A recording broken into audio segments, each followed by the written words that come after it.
One, I believe we have quorum.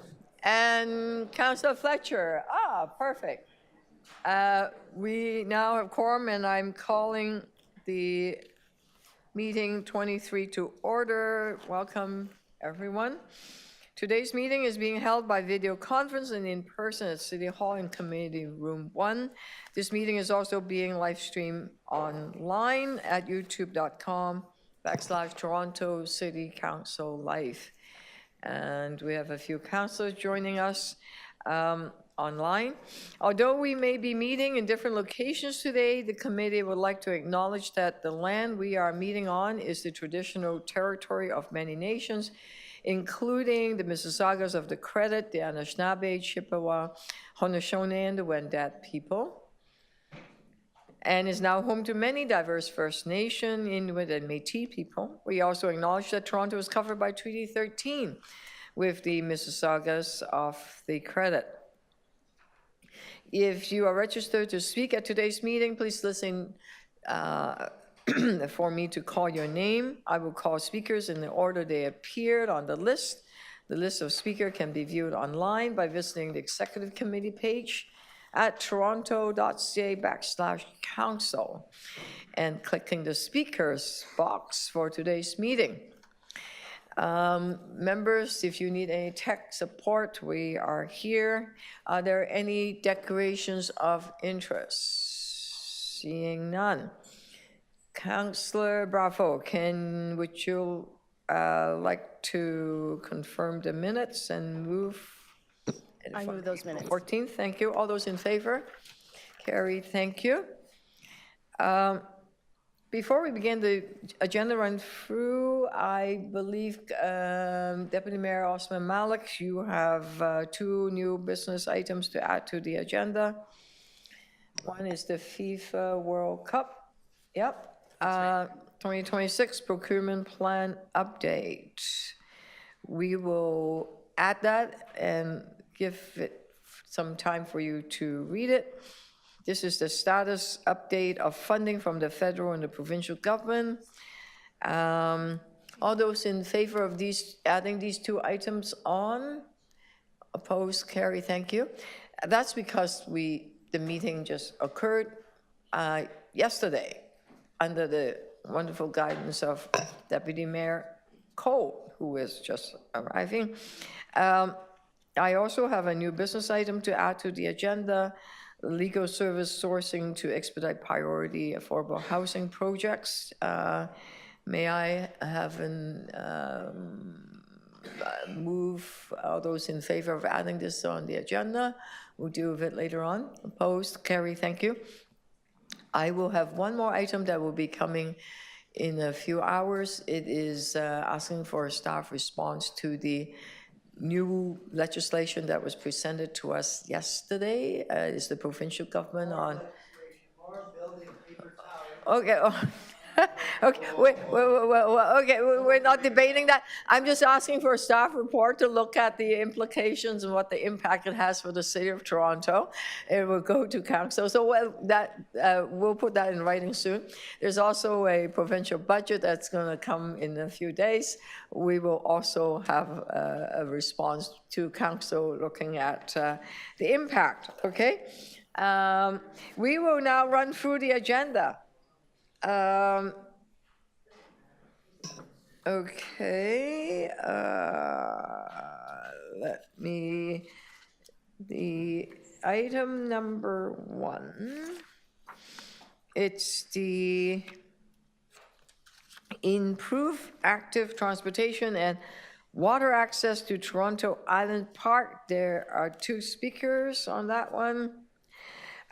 New Deal, there are 3 speakers on that one, on Eglinton, Crosstown West, and a whole lot of letters.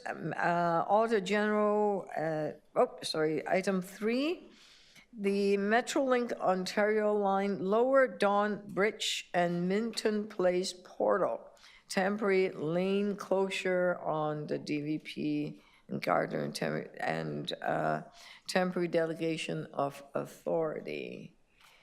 Anyone wants to? You are holding that. That is Councillor Fletcher. 4, AG report, there's a speaker. Item 5, SafeTO report. I have an amendment, so I will hold that. And I'm sorry? I also have a speaker? Okay. Oh, yes, we do. We have a speaker on that one also. Item 6, we have 3 speakers on item 6. It's the Education Development Charge Complaint. We will consider that one after the speakers. Corporate Acts as Asset Management Plan. Anyone want to hold that? I think I will just hold on to it for a few minutes, okay? Leaside Memorial Community Gardens. It's a city loan agreement. Anyone? All those in favor, moved by Councillor Matlow. All those in favor, we're adopting it. Thank you. Be close to Leaside, Councillor. Item 9, capital budget, carrying forward future years commitment. Anyone? All those in favor of adopting the recommendations in front of us, opposed, carry, thank you.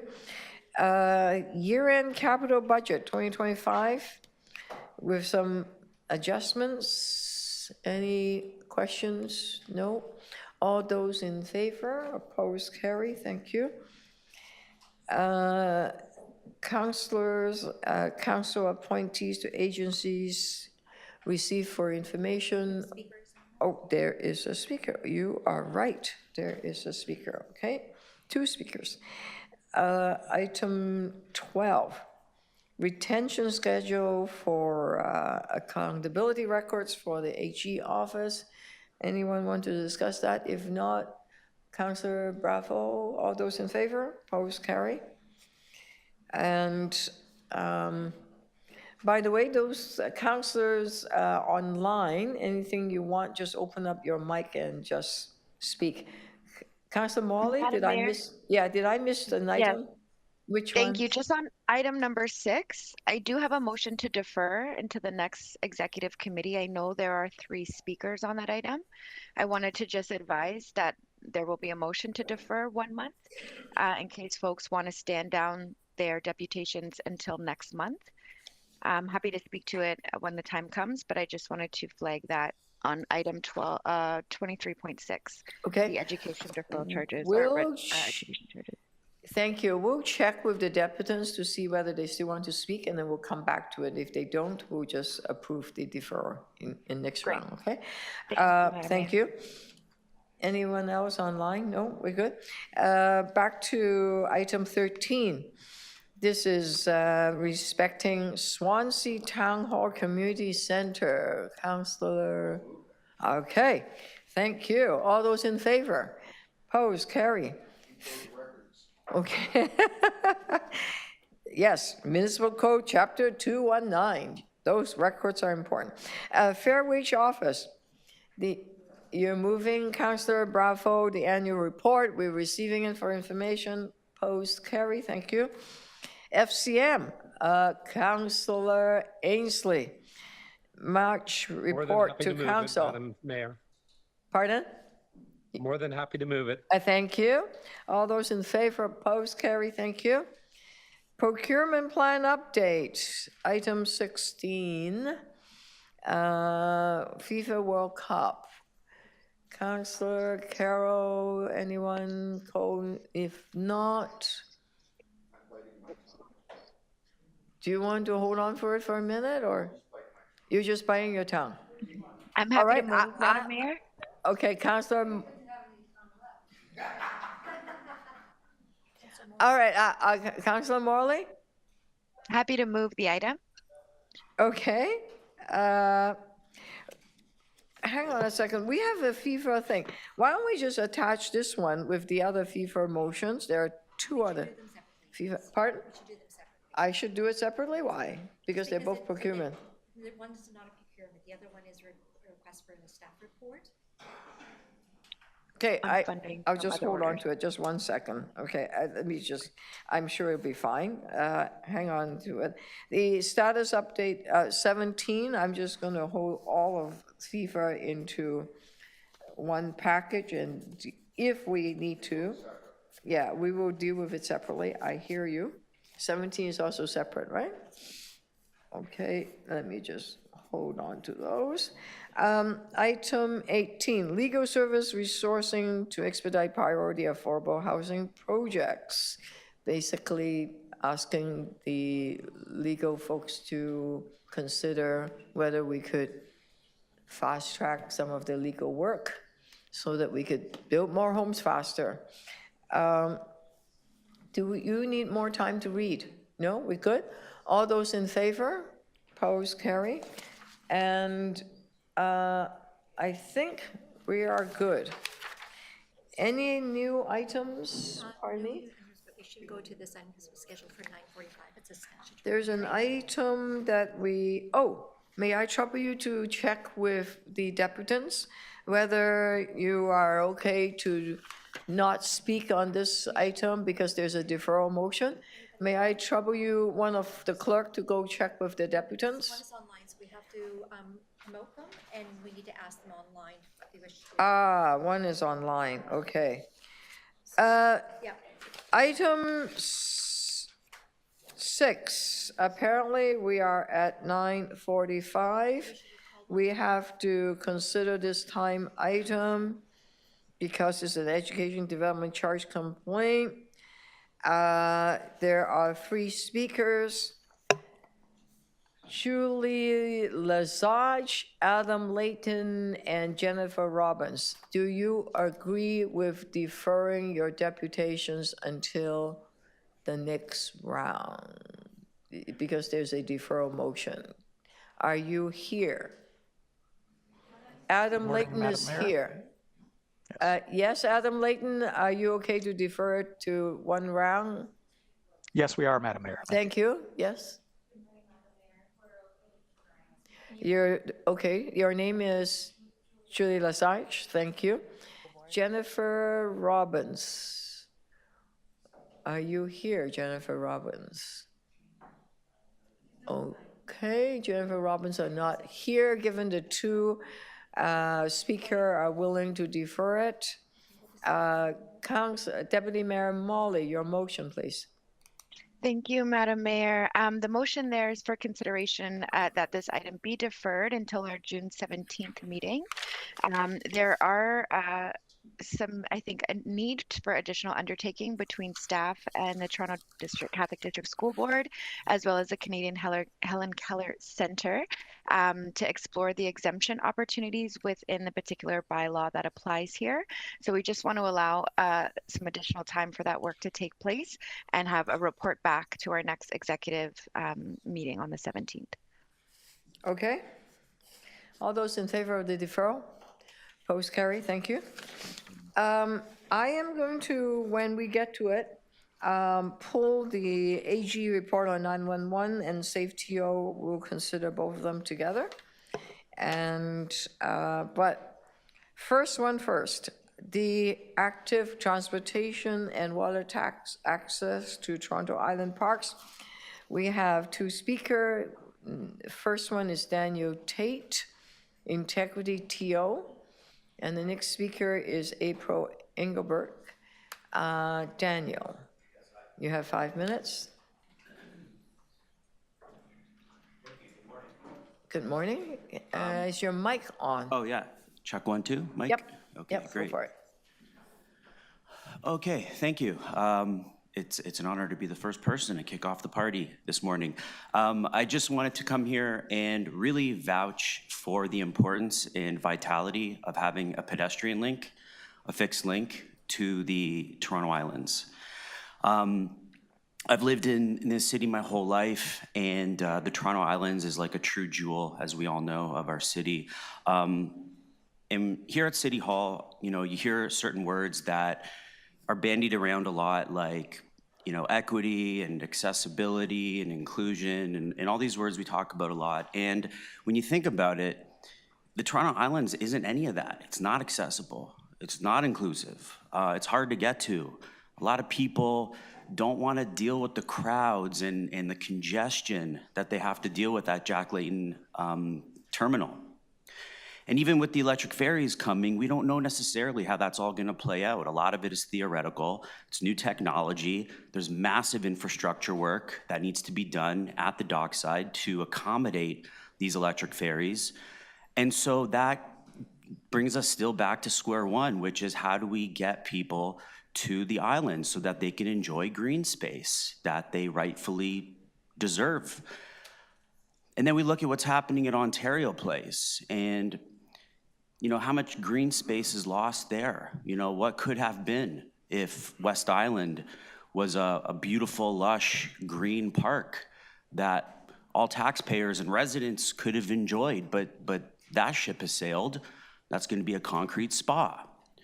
So that underscores the urgency of ensuring that Toronto Islands are available and accessible to people, especially because we live in a city where summer and spring is fleeting. It's a very short season. You know, half the year, everyone's cooped up inside. It's cold and dark.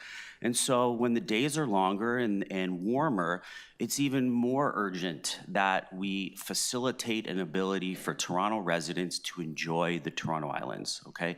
That's really my key point here. And I did read the report. It's a great report.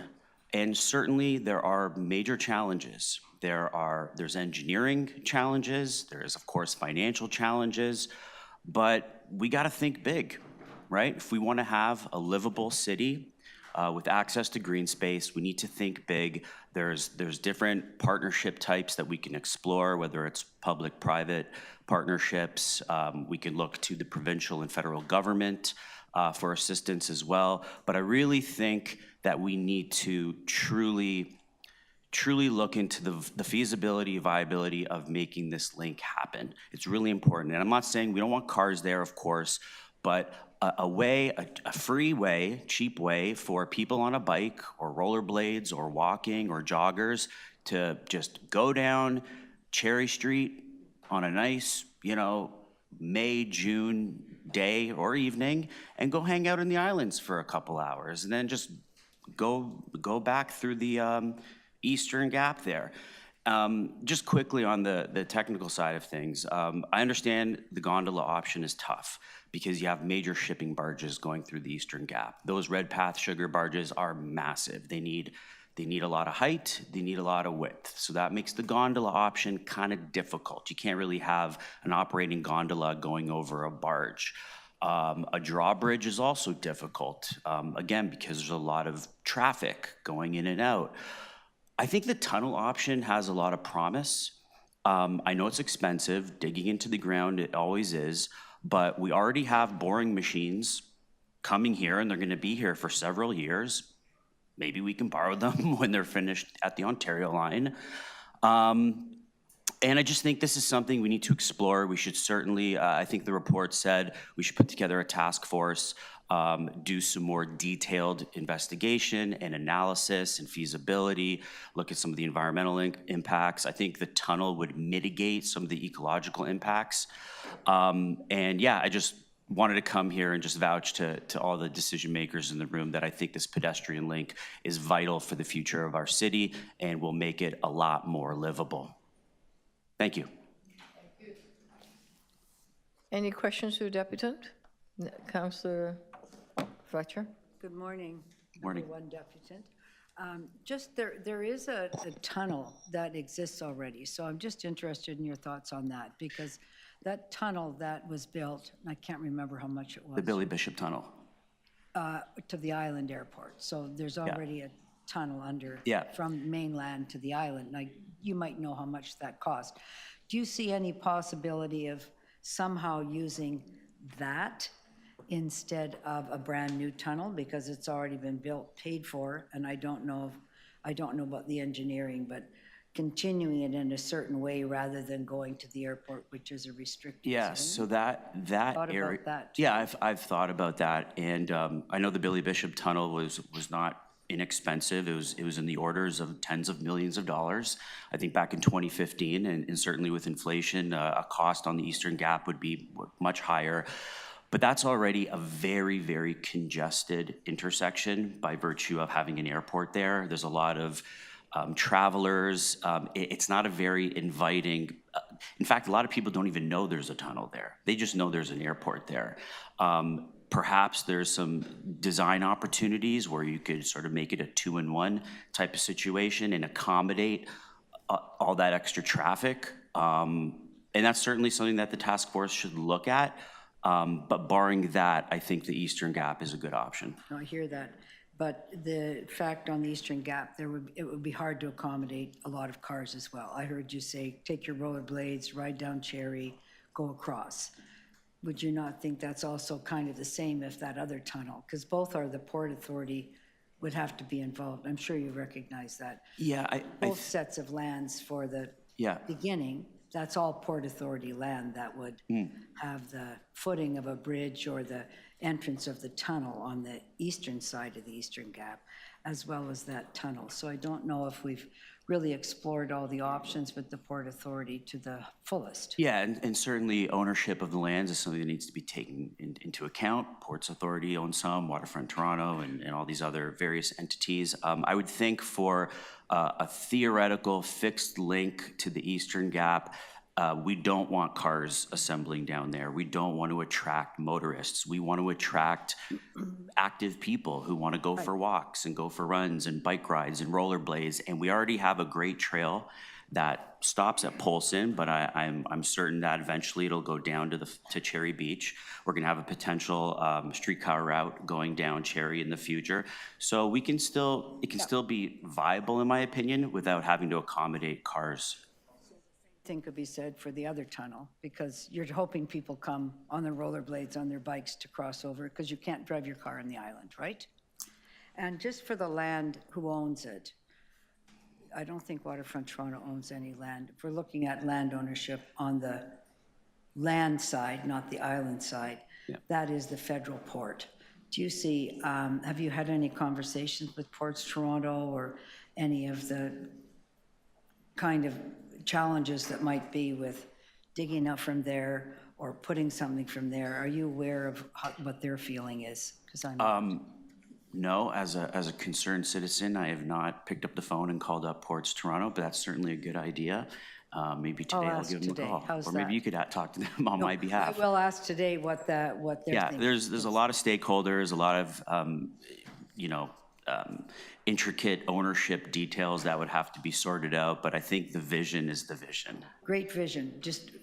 I'm going to ask today, find out from Ports Toronto. I'll ask when we have the questions to see what the status is there for you. Okay, thank you. Thank you. Thank you. Any other questions? No? Thank you so much for your time. Second speaker, April Engelberg.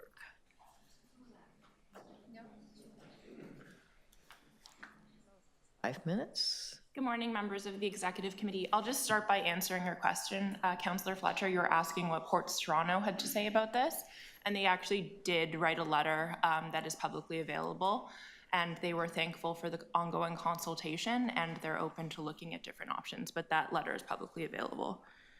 I'd like to introduce myself. My name is April Engelberg. I ran for City Council in Spadina Fort York, which includes the Toronto Islands. And I know firsthand how important it is for everybody to have access to the island. The island is meant to be a public park for everybody. A public park should be free for everybody to access, and a public park should be easy for everybody to access. I'm just going to recount where we're at right now. Speaking about my riding, Spadina Fort York, 94% of us don't have a backyard. Right now, we're at a spot where we are planning to spend $50 million to revitalize the island. We're spending $100 million to replace just 2 ferries, just for 2 ferries to be electric ferries, and we're spending $42 million for charging stations for these 2 ferries. And that's not including fixing the remaining 2 ferries, one of which is the one that had a crash. So let's just call it like it is. We're not in a very good situation right now for having free public access 24/7 to the Toronto Islands. We need a solution. So I'm here today to advocate for taking this to the next step. We've had a city report now that's looked at multiple different options, including a fixed link to the island, and I'm here to say that it is absolutely necessary that we look at this with a futuristic view. What we have now is tens of thousands of new residents coming to the Portlands and no fixed link. And what we also have is 18,000 people a day in the summer trying to access the island, waiting in line for hours to access the ferry. So yes, right now it says it's $100 million approximately to create a fixed link to the island, but I'm asking you to please look at that from the perspective of, 1, we're already spending $100 million for just 2 ferries, 2, status quo is not good enough, and 3, we're spending $50 million to improve the island, and I would say a big part of improving the island needs to include access. Let's look at, yes, this is a long-term solution, we're talking 10 years, but also let's call it like it is. It took us well over 10 years just to order 2 new ferries. So that's why I'm here. I am definitely in favor of building a bridge to the island, a pedestrian cycling bridge. And if we look at the letters from the key stakeholders here, so the Waterfront BIA, Ports Toronto, what's important is to go forward with this task force and make sure that everybody is consulted. Thanks. Thank you for your time. Any questions to the deputant? If not, thank you. Question to the staff. Seeing no question to the staff. Oh, sorry, I did not see it. Deputy Mayor Malik. Thank you very much. So I do have a couple of questions to staff. Thank you to the speakers and to everyone who has reached out on this important topic. I know one of the questions and the support that we have heard is for the recommended task force. And I'd just like to hear a little bit more about how this task force will coordinate and implement actions to improve island access with Waterfront Toronto. So through the mayor, the task force will action, accelerate, and coordinate short and medium-term improvements, but also look at longer-term opportunities, undertake due diligence. The task force will build on existing initiatives and tables. We'll work very closely with Waterfront Toronto and the other city divisions that are involved, and there are a number of divisions involved. We'll consult with outside agencies such as Ports Toronto, and then also stay in touch with users of the Inner Harbor and community organizations. Thank you very much. And just so that we're clear, you can confirm that the task force will continue to do the work on the active transportation fixed link, cyclists, pedestrians. That clearly is a priority that was raised and is recommended through this report. Yes, through the mayor, and thanks for the question. Yes, we anticipate that the task force would continue to look at the longer-term opportunities, undertake due diligence on them, mindful of the businesses that rely on shipping and boating, whether they're industrial or recreational in scale. But you know, the public interest in access to the island is obviously significant and something that is worth a lot more investigation. Thank you very much. And my final question, as we know, every single year there's at least, I think, more than 1.5 million trips to the island. And so the immediate work to continue to improve access is critical. And I know that as soon as this season, we will have enhancements to island access and to the ferry passenger experience that are being implemented. Can you speak a little bit more to some of the short and medium term measures that are already underway to improve island access? Mayor, I'll be happy to answer that question. We have a number of improvements that we're working collaboratively with CreateTO and Waterfront Toronto to undertake.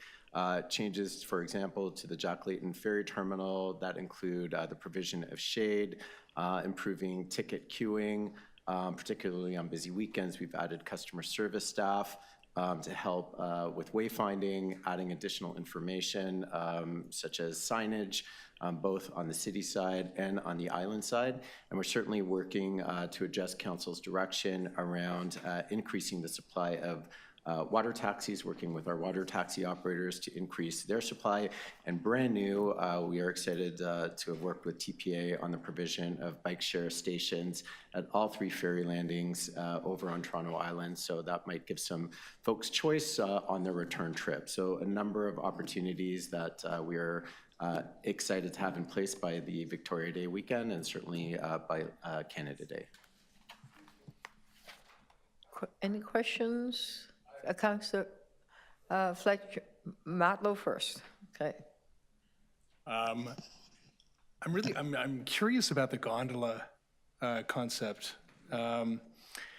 Has there as of yet, and I know we're just starting to undertake the work, but has there as of yet been any investigation into gondolas in other jurisdictions around the world, and how successful they've been with respect to not just being a ride, but actually being transportation for destination, how they interact with tall ships, where that's something to consider, and also, along with being transportation, how popular are they as an attraction themselves? Through the mayor, we would have to undertake all of that due diligence as part of a next step. We're certainly aware of local proponents who have discussed the opportunity to do a gondola.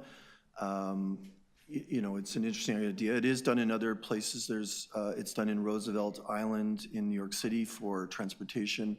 Obviously, one sees gondolas in areas where there is alpine skiing, but we'd have to be doing, needing to be doing a lot more due diligence in order to understand, true feasibility.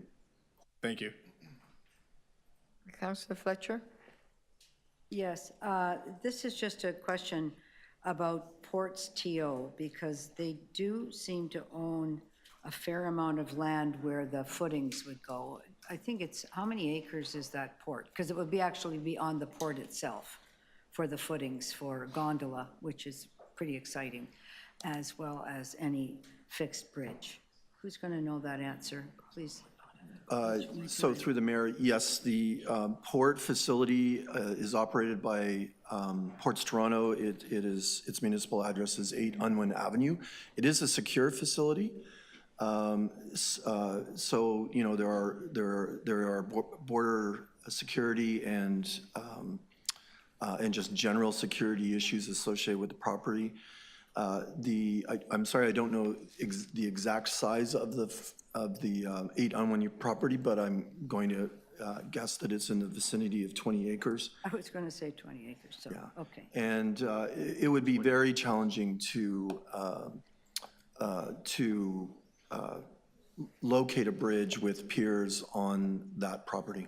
On that port, and is there any property that's further north of that that would be easy enough to move that, or that's private further on, right? The Docks, Rebel, all those folks, right? That is correct, and the challenge of going further north is that the span would be significantly greater. Okay. And then the cost of constructing anything would be significantly higher. So there is a tunnel already, and I'm sure you're already looking, you've talked to Ports to say, is there any way, Mr. Tate called it a 2-in-1. So you're either going to the airport or you're going to the island. Is that something that's ever been discussed with Ports Toronto? So yes, through the mayor, the tunnel does exist. It serves the airport, and the challenge of using it for anything other than airport uses is that visitors would have to cross the runway. It's an active runway. I'm not asking for the design, I'm just saying, has that been a conversation? It's something we have talked with Ports Toronto about and can continue to discuss with them. Everything's hard to do, including putting it, because every time we look at this, Ports Toronto is right front and center for me. They're at the land side and the port lands, or they're over here. And I was happy to hear Mr. Tate say, not all the cars, it's just people coming, walking, cycling, trying to get onto there. I just going to ask Mr. Tobin that we did have a conversation about growing the port. And so I want to be clear that in talking about these links, particularly the gondola or the bridge, that we're taking into account the port use, because that section has all of the salt come in, cement come in, sand, everything. It's pretty busy. And is that a conversation that's been held yet with Ports Toronto about the impact on shipping? Yes or no? To the chair, yes, Councillor. That is a conversation that's been held. That's been having, and that would be something the task force would continue to discuss, correct? That is correct.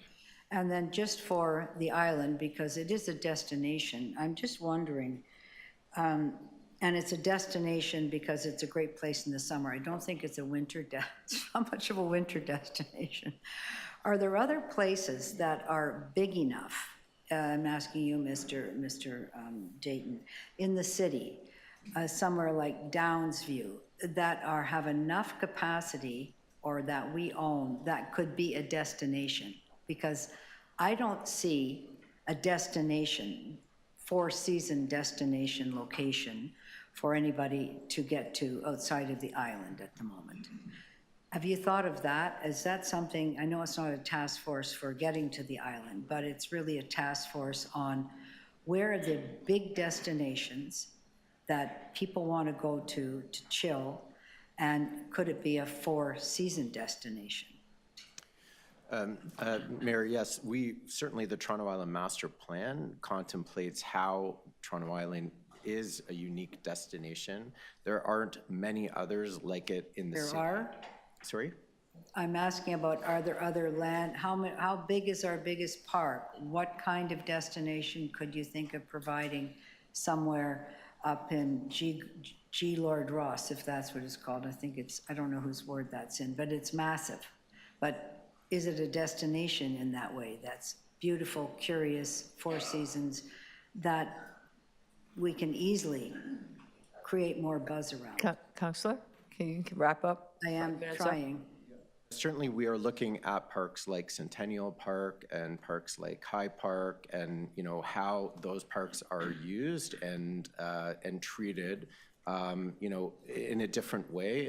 The upcoming opening of Badasagay Park, these will be very large. I don't know, the landmass comparators, but they certainly have unique features and destination features that suggest a different treatment for how the park is animated, organized, and we consider access to and from. Thank you. Okay, thank you. Any other questions of the staff? On the speaking list.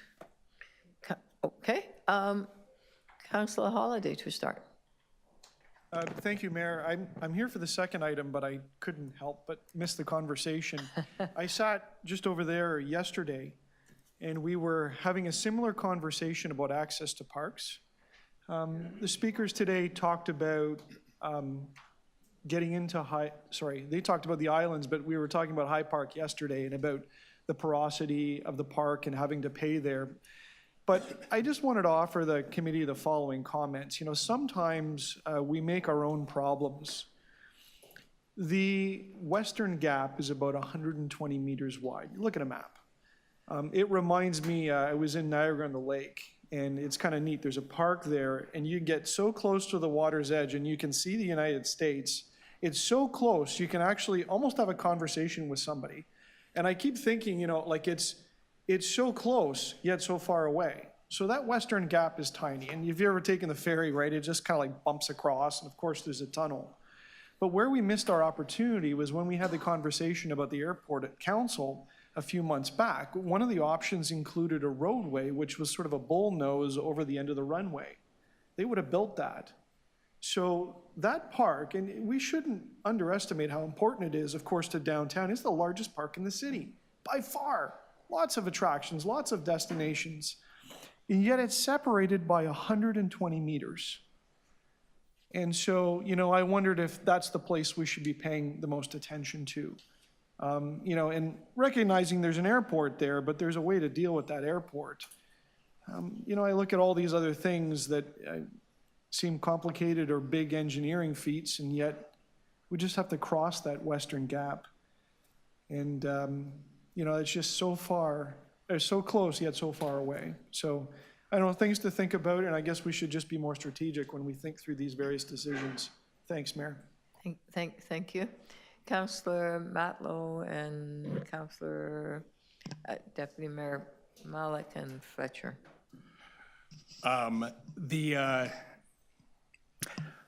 I read recently that there's going to be yet again a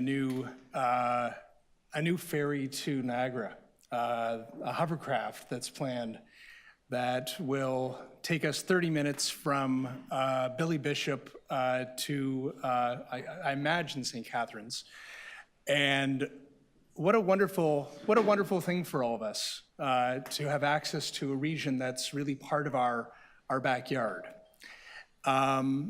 That tunnel will be used for that purpose if that is where it is planned and if it is truly seen through to fruition. We've had a few iterations of that in the past.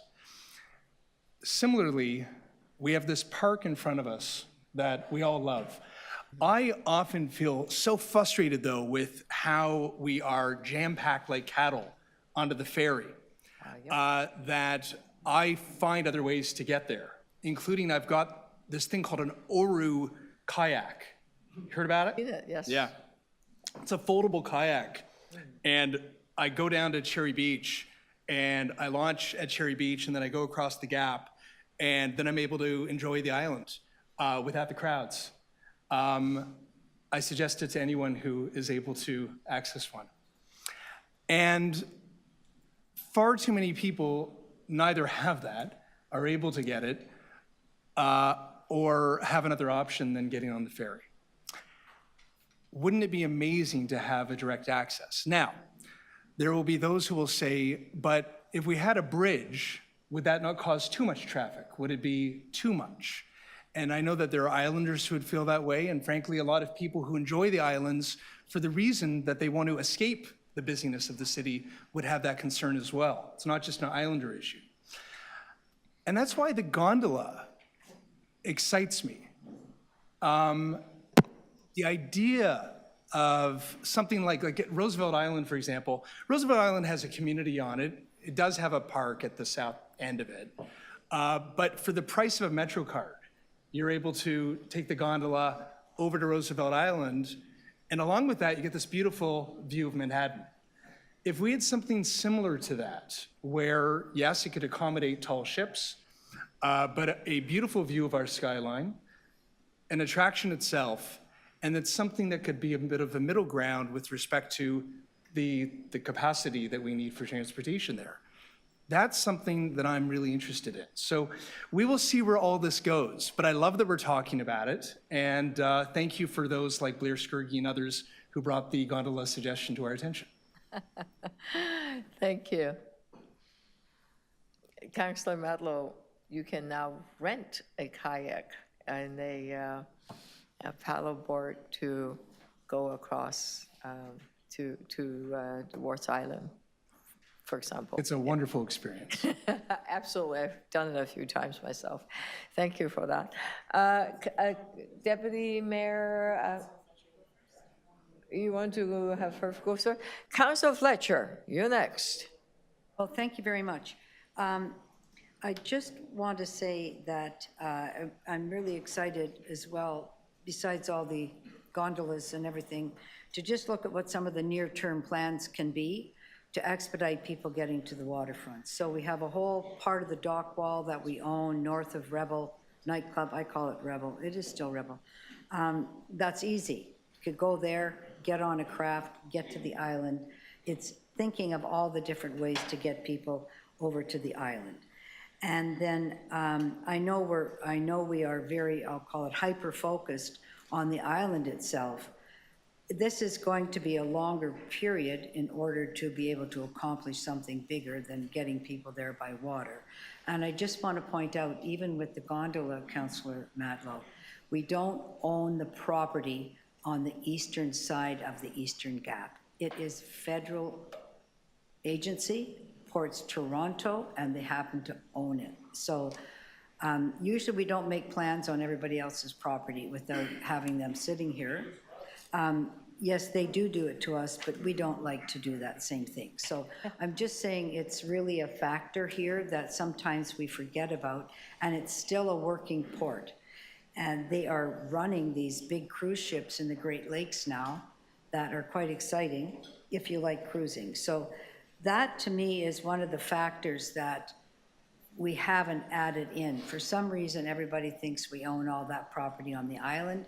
We don't. That's the first. It's basically private property, so those are deep negotiations that would have to take place. And then on this island side, it's also an environmentally sensitive wetland. So there's another issue to deal with. How do you land a pier on the environmentally sensitive wetland? Because I don't think anybody knows that either. So here's the issues. I like what Councillor Holiday had to say, that let's, Daniel Tate, 2 for 1. I just want to let everybody know publicly about the hovercraft, that when we had one from Rochester, the wake that was created from the hovercraft eroded a whole bunch of Cherry Beach. So what looks easy on paper is somewhat never environmentally easy, or there's complications. So I'm flagging that for all staff who are looking at the hovercraft right now. I also just want to take some time to talk about what I think we don't do very well. We don't create other destinations. This is a destination. There's something exciting about going there. It's as if there's only one place on the whole waterfront, and that's the island. We have, I don't know how many miles, 25 miles of waterfront. It's big. We have 3 rivers. We have large swaths of land. We actually have the Rouge National Park. We have Centennial. We have G. Lord Ross. There are acres and acres and acres of space that don't feel very destination-like. So I'm on your gondola, Councillor Matlow, and we could put a gondola up there really fast, somewhere to go over the river, look at all of the green space. It could be quite exciting. How do we make more destinations? And I think that will be, not today, I will make that motion when we get to council. Where are they? What are they? What does it mean to be a destination? You've got lots going on. You've got nice restaurants, you've got these different things, you're family friendly, it's beautiful, you've got some water. We can dream that up. So while we're waiting for the access, which I think we understand is going to be difficult, and Ports Toronto's front and center on any way to get to the island because of the land that they own outside of water, can we please look in our own portfolio and say, what would make me excited to want to go there? And what would be 12 months a year? Because the island isn't 12 months a year as a destination. So I'm challenging staff on that. Okay, Councillor Bravo. Thank you, Mayor. I also think agree with my colleagues that it's great to be looking at access to nature, to respite from busy life, and there's a huge wellness and mental health payoff and human development and child development piece here. I want to agree on the point that Councillor Fletcher said. I've worked over 25 years in a lot of communities all over Toronto, including North Scarborough, north of Etobicoke, on the east and west of the city, and lots of people don't think of the island, but there are green amenities and green spaces that could provide that respite and that place to go. And I just want to really emphasize the importance of what Councillor Fletcher has lifted up, of making sure that people closer to home are able to get to those places that feel like, getaway, a holiday during the day. and that it's a really big part of us thinking about Toronto as a destination, about our local economy, and about just the question of how challenging it is to get around this city. Close to home, all over the city, is just as important as making sure that that island can be accessed by residents. Okay, thank you. Councillor, Deputy Mayor Malik. Thank you very much. And I'm really happy to move the staff recommendations, and also I have an amendment that is just a small amendment to make sure that we include in our consultation labor unions. As we know, the waterfront access to the island is also a workplace for many, and it's a very important part of our considerations. I want to begin by thanking city staff from the Waterfront Secretariat, from Parks and Rec, from Transportation, from Engineering and Construction for this report. And I also want to thank people from across Toronto, of course, in our downtown communities, but from every corner of the city who have shown their care and their commitment to Toronto Island Park and to making sure that we can all enjoy it. And I love Toronto Island Park. I have visited my whole life. It is a really dear place to me, as I know it is for so many Torontonians. It is a big backyard for folks like myself who live in apartments and condos, and it is that really important retreat space, a space for a break, to connect with nature and to enjoy time together with family, with community, and with visitors as well. And I know what an ordeal it can be to get to, especially in our peak summer months, and we've heard it and we've experienced it, the lineups, the heat, and sometimes the uncertainty. And I am so happy to see that that this report is tackling access to the island that is long overdue, and improving access to Toronto Island and better connections while there in all seasons is my priority, and it continues to be. And my council-approved motion last year directed staff to look at all options, and it has come back with this report that is in front of us today. And I welcome the report's short and medium-term solutions alongside considerations for long-term options, which I wholeheartedly support, and I share that support with my council colleagues. And the recommendations to establish a Toronto Island Access and Inner Harbour Transportation Task Force provides a really critical and serious forum to focus the expertise of senior city staff and senior Waterfront Toronto staff on exploring all those opportunities for better access to the island, again, in the short, medium, and especially in the long term. This framework is giving access to the island the seriousness that it deserves and the space and the reliable place for that to happen. A fixed active transportation link to the island deserves a close look, and I echo what we have heard here today, and also what we've heard in the lead up to this. We know this is not a new idea, and I'm really encouraged by this new task force that will take on that work to give it the close work and study for feasibility and viability that it deserves. And right now, we will not stop work on immediate improvements for better island access, and that is as soon as this season. That includes more water taxis, increasing the opportunities for Torontonians and visitors to get to the island quicker, bike share on the island for the first time beginning this weekend, May 16th, a better customer experience at the ferry terminal and landings. We're talking about shade structures, a more thoughtful approach to queuing and ticketing, and making sure that you can enjoy your experience while you get to the island, and keeping that delivery of new electric ferries, higher capacity, quicker ferries on track to land next year. Thank you to Mayor Chow for making island access a priority. Thank you to my council colleagues for sharing that commitment and priority of mine. And I know that we will continue to move this work forward. And I'm just really grateful for all our work together to get here. Thank you. Thank you. Deputy Mayor?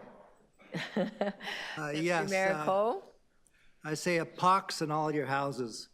Oh, no. Leave the damn island alone. You know, hovercrafts, gondolas, electric ferries, bridges, tunnels underneath. Leave it alone. I'm going to vote against this task force. You know, the best thing about the island is a natural place. It's imperfect. We already got an airport there, for God's sake. Leave it alone. These harebrained ideas. I mean, the only gondola I like to see is like the one they have in Venice. That's all I'd like to see go across there. So just, we've got so many incredible green spaces. We got the ravines in Toronto. Our ravines are like what the canals are to Venice. Let people go to the ravines, explore these incredible ravines that are empty on the weekend. We've got a national park that nobody in Toronto's been to.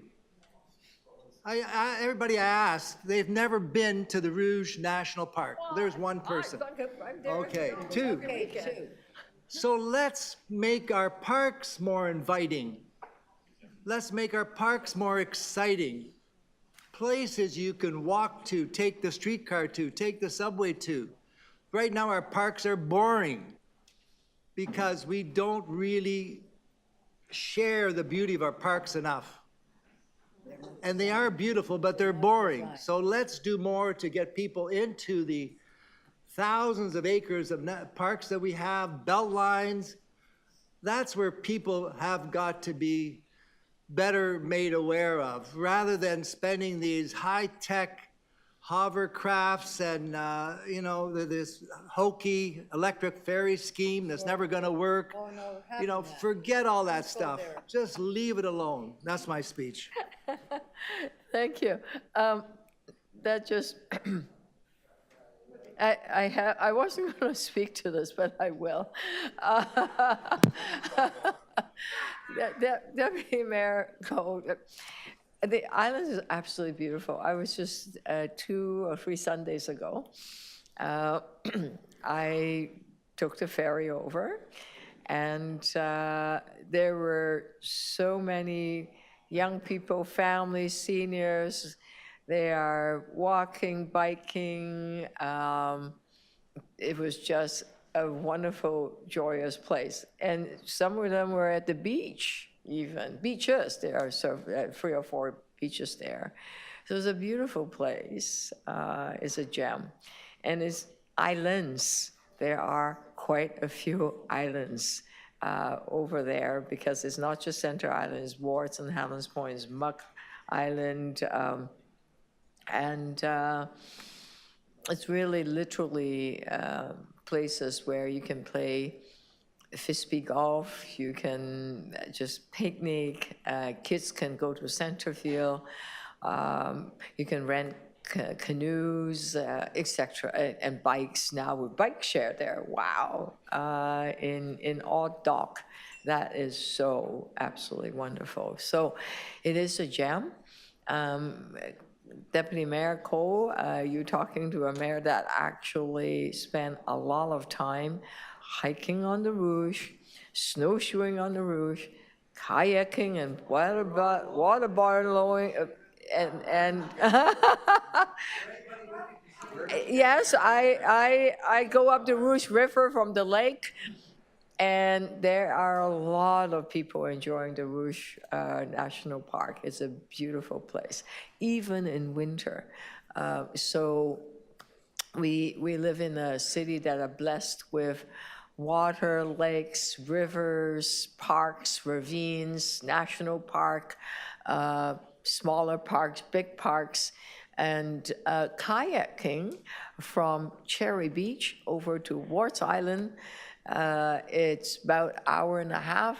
It depends on your speed through the Eastern Gap, or you can go over to Tommy Thompson Park across the Outer Harbor Channel. There are many places that kayak and paddle boards and any number of ways that you can transport yourself.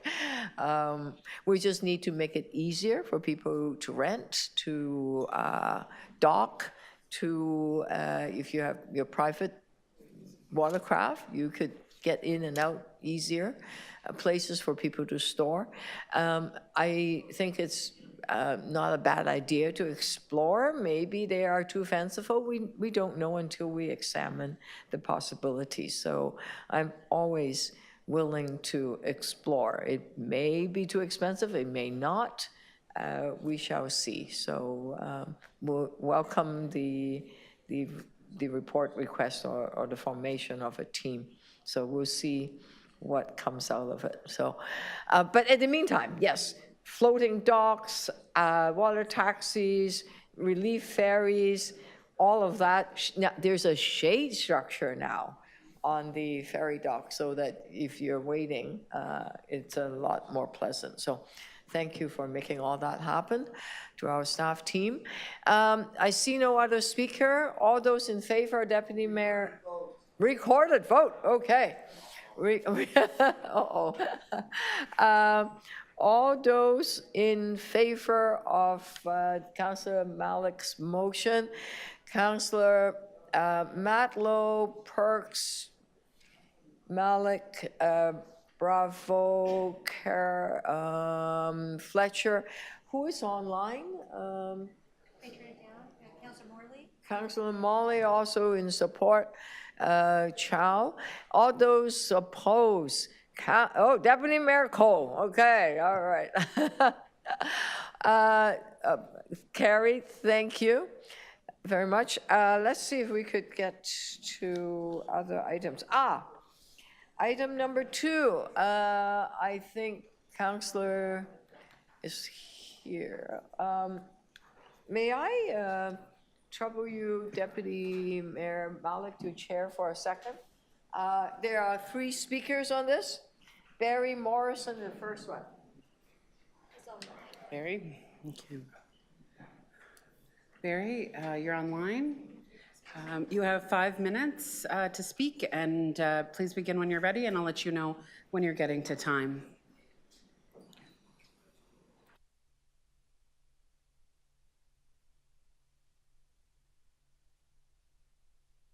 Do we still have Barry? Barry's there, he just has Just Barry. Yes, can you hear me now? Yes, thank you. Thank you. Thank you for hearing me. Madam Chair, I'd like to, I'm getting a feedback on this for some reason, but anyway, I just want to— You're coming through clearly here. Follow up a little bit through Councillor Cole's comments that it's important to not just worry about major parklands such as the island, but I want to refer you to this one little parcel at Wincott and Eglinton, which seems to be insignificant, I suppose. It's probably about the size of 4 or 5 single-family lots, but in reality, it's much more important. I don't know how many councillors have actually become familiar with the Eglinton area, but it is home to something that I would call the old Richview Forest. And immediately adjoining this piece of land is a very significant forest entity. And it's visually enjoyed by many, many people as they pass by Eglinton Avenue. And actually between Royal York and Wincott, it's really a greenway that I would urge people to take a look at. But in terms of this this particular property, this little plot of land, which is going to be partially encumbered by a Metrolinx access into the tunnel, is really the only place where people are going to be able to enjoy this larger forest entity and have some active recreation. And again, there are many ravines and things available to people, but immediately across the road from this site, there's going to be a building constructed of about 400 units for rental purposes. And that's part of a much larger project in terms of the redevelopment of the Richview Square, which council, of course, was a part of when they transferred lands from Create Toronto to the current developer. So there's going to be many, many people living in apartments and condos immediately abutting this site. And this is an opportunity for them to enjoy this forest without damaging it. And I'm going to digress for a minute and refer to another very large forest component that's part of the original forest, and that is at the northwest corner of Kipling and Eglinton. And it's actually where the news station is going to be built. The forest is in great danger there because Metrolinx has already taken down a number of trees. At least I'm assuming it was Metrolinx that did it. And they're going to have to take down more. It's completely unnecessary because Eglinton Avenue has a 45-meter right-of-way there, and it could be jogged to the south. The pavement could be jogged to the south and allow the station to be built really in the vacant area of the current north lanes westward. So I would like somebody to take a look at that. I know your Parks Department people are happy about that kind of a solution, but I'm not sure your engineering people are enthusiastically embracing it. So I'd like you to take a look at that if you could. But bottom line is, and I don't know what your abilities are to resist the province, but I would not let them have that little piece of land at the corner of Wincott and Eglinton, if you can at all do that, because it is a critical adjunct to the existing forest that I think you want to preserve. So bottom line, I would encourage everybody to go out and take a look at it. It's not as popular and well known as the island, that's for sure, but it's very important to the community and to keeping this part of the city attractive and usable, and especially in an area of an intensification to be well utilized and enjoyed by many people that don't have any other opportunities. That's all I have to say, Madam Chair. Thank you kindly. Thank you, Barry. And questions for the speaker? Councillor Holiday? Yes, good morning, Mr. Morrison. It's Stephen Holiday. I'm a guest of the Executive Committee today. It's a bit noisy in the room, so if I just ask you to speak up, but just if you can let the committee know, you are a local resident in this community, is that correct? So you bring your eyes to this. Yes, I am, yes. Could you tell the committee just a little bit about the cycle of development that's happening in this particular area? A lot of people think of Etobicoke as very quiet when it comes to development, but I'm not sure that's accurate. I wonder if you could just help the committee understand. Well, Etobicoke has certainly changed in the time I've been here. Certainly the Etobicoke city center at Kipling and Islington and Dundas and Bloor is very urban at this point. The LRT along Eglinton is transforming development very, very quickly. We're getting, we had hoped to have mainly mid-rise buildings. They've been approved with the city. We've got, I think, well in excess of 500 units approved now, immediately adjoining the Wincott site. And the developer has, not surprisingly, come back after making his deal with council to increase that to, I think, about 1,000 units. There's also been a very recent building immediately adjoining that site built for seniors by the Shanex Corporation. That's another 300 or 400 units. So there are major applications all around this site, and it's going to transform very, very rapidly. So I think it's an area that desperately needs green space that's accessible, and with the availability of the LRT, hopefully other residents along this corridor can also enjoy that. I would hope that the Richview Plaza will ultimately result in some kind of a little community center mixed use development, but the current situation is that the existing plaza has been it appears to be purposefully led into a state of dereliction, and I'm not sure that there's ever going to be a commercial component in there, whether they can offer commercial users proper or spaces at rents that they can afford. And of course, there's the parking issue, which is huge. Mr. Morrison, I wondered one other point of clarity or information for my colleagues. A lot of people think of Etobicoke as very green and lush, which is true. lots of trees, lots of green spaces. But I wondered if you could draw a distinction between some of the woodlots and spaces that we have in Etobicoke versus park space that is open, usable, programmable, and thus forms an active utility for seniors, for community members, for children, and for many of the new residents that will be coming to these developments in this vicinity. Well, yes, Etobicoke has been blessed with a lot of what I would, in my day, call regional open space along the river valleys that the TRCA and the city has secured. And those are great spaces. And I do see a lot of use of these areas, especially as there's more and more of an apartment dweller type of resident. They actively utilize these spaces. I look at the park at Martin Grove and Rathburn. It is jammed all the time by all kinds of people who clearly don't have their own backyards. And the seniors in Etobicoke, and there's a lot of them in these new buildings along Eglinton. They don't have a tremendous amount of active space that they can simply walk to.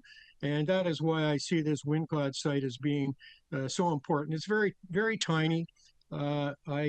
Again, I don't know what the arrangements are with the province to try to give them money back for Metrolinx LRT project, but hopefully it'll keep them from having to build a tunnel under the 401 if it actually gets built. So, you know, I think that the open space for seniors and people in apartments, it's very important along this Eglinton corridor. And again, I would urge members who aren't familiar with it to take a look at it. I have given a couple of pictures to the committee. They're not great photos because I'm kind of mobility challenged at the moment. And if you take a look at them, I think you might be surprised at how wonderful these spaces are, and if they can be enjoyed with a programmable and open play area and so on, that's wonderful. Okay, thank you. Are there any other questions for the speaker? All right, seeing none, thank you very much, Barry.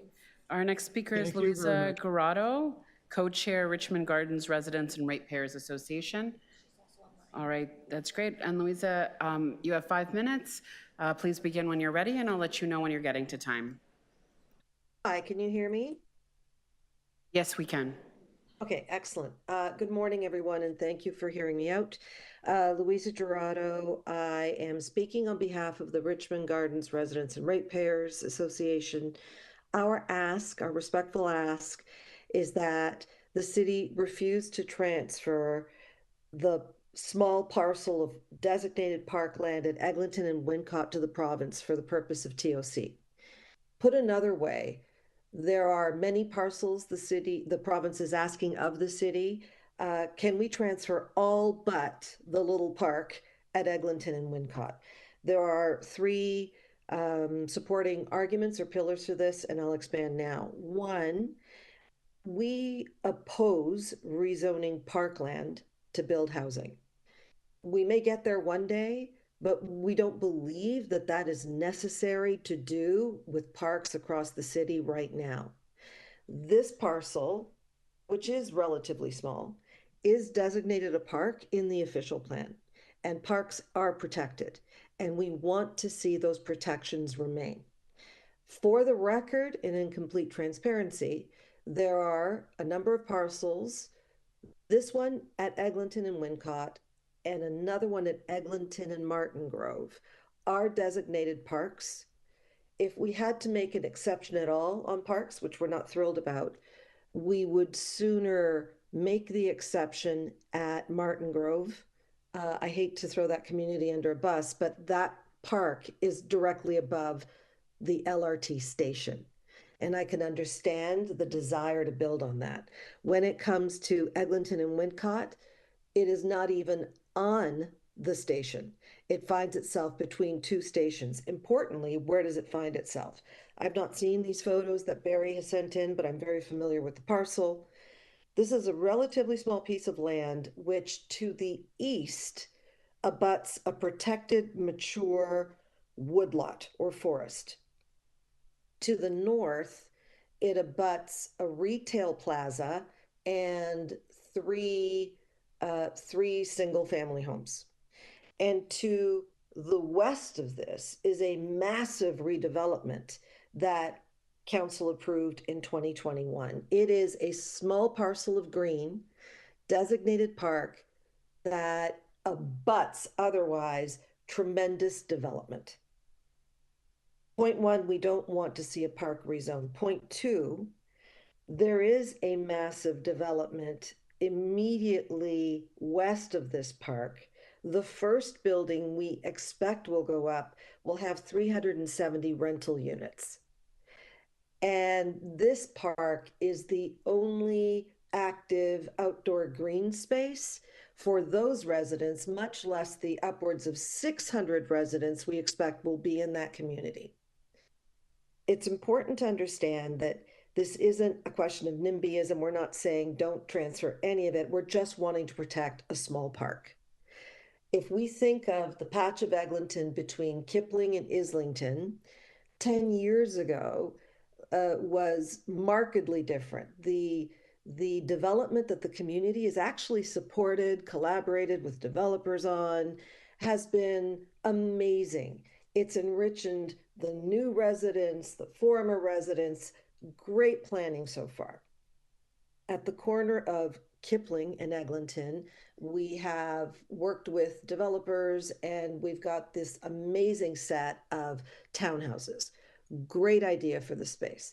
Then just east of that, we've got the Shanix Parkland senior retirement housing. Amazing mid-rise solution, innovative, really responds to a need for the community in the city. And then just east of that will be this massive redevelopment of Richview Plaza with the 370 rental units I mentioned being the first out of the gate. This park sits between that and a woodlot before we get to the next TOC that you can transfer over.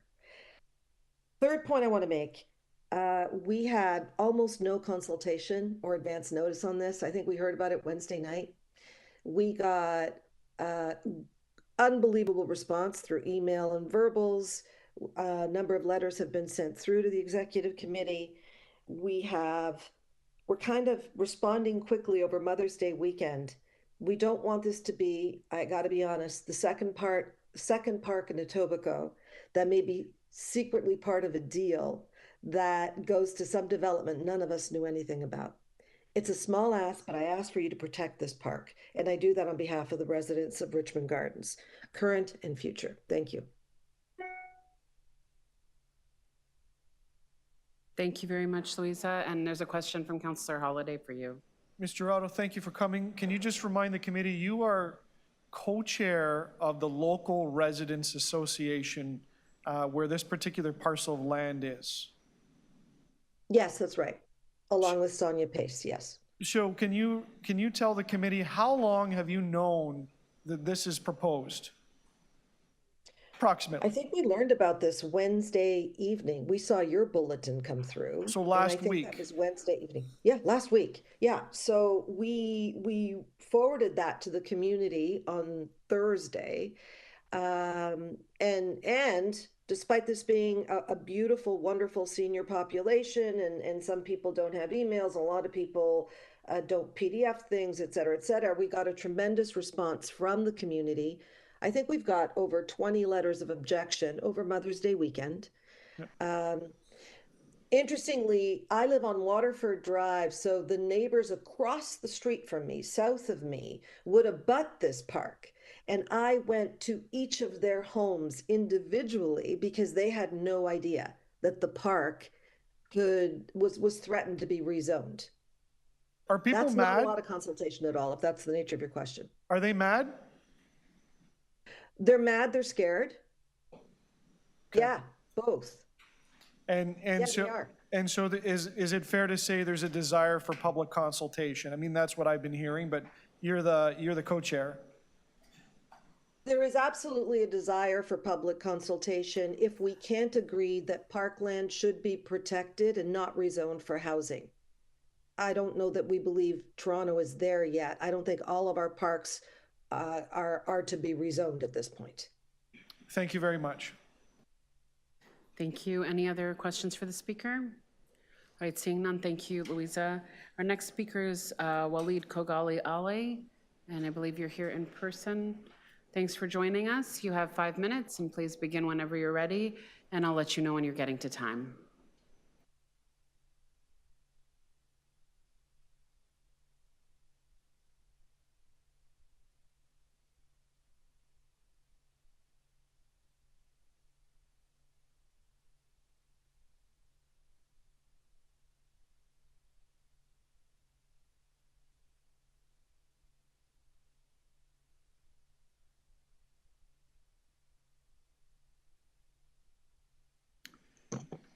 Okay, good morning, Deputy Mayor Asma Malik and Mayor Olivia Chow and members of the Executive Committee.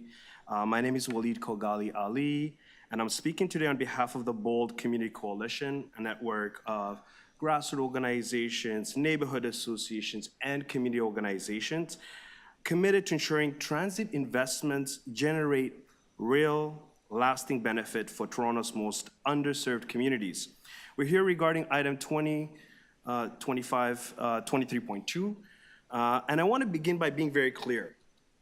We support transit expansion, but we do not support a transit-oriented future that displaces our communities, excludes affordable housing, or overlooks economic opportunity for local residents. The province of Ontario, through Infrastructure Ontario, has not committed to delivering deeply affordable housing as part of its transit-oriented community strategy. That absence must be a red flag. Without that commitment, this agreement risks worsening Toronto's housing crisis and leaving the very communities that rely most on transit behind. If this city is expected to endorse this plan, we urge you to make provincial accountability and affordability non-negotiable conditions. This is especially critical if the Ontario line is to receive federal infrastructure funding, which increasingly prioritizes housing outcomes alongside transit goals. I'd like to share a short 70-second video that captures the voice of residents and community members from Moss Park when frustration over neglect, joblessness, and displacement led to a grassroots action demanding good local jobs and meaningful inclusion. So watch the video.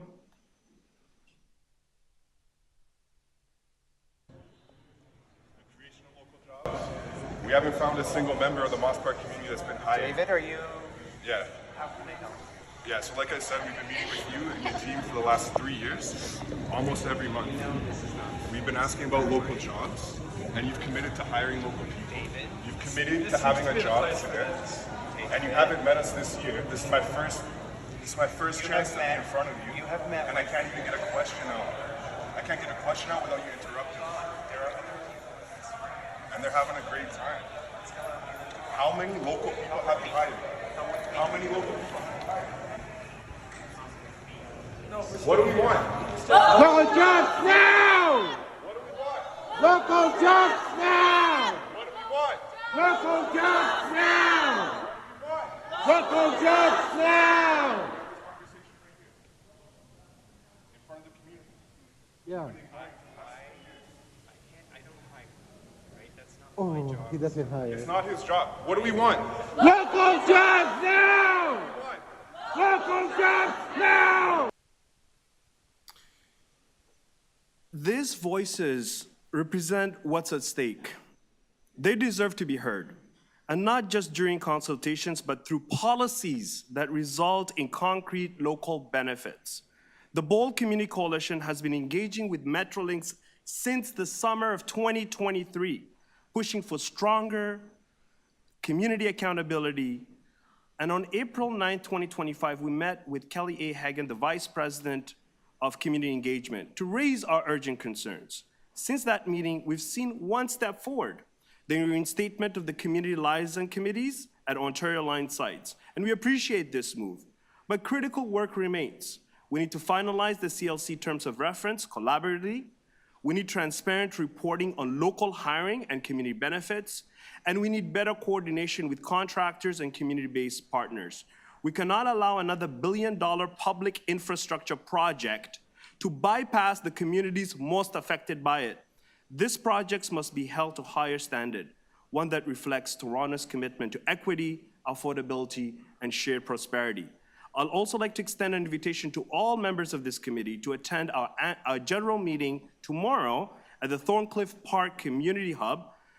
Our registration starts at 5:30, so please join us to engage directly with residents, grassroots organizations, and community leaders, and representatives of neighborhood associations and other stakeholders who have been working tirelessly for over 2 years to ensure that the Ontario line benefits us all. Thank you for your time. I urge you to stand with us in demanding that the province do its part, that every major public investment includes the communities it impacts the most. Thank you so much. Thank you very much. Are there any questions for the speaker? All right, seeing none, thank you for joining us today. And now we'll go to questions to staff. Councillor Holliday. Thank you, Deputy Mayor. To staff, I just want to synthesize or boil down what this report is. This report is suggesting that Council authorized staff to transfer 4 parcels of land to the province of Ontario at nominal cost. Is that correct?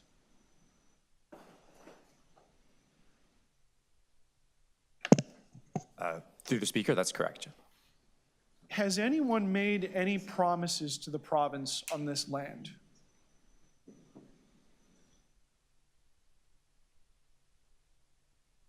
Mayor, can you just clarify promises on this land? Well, has anyone promised to give this land to the province, to anyone? Has anyone committed to this?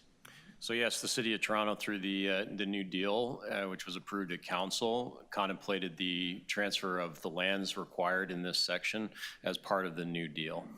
Has anyone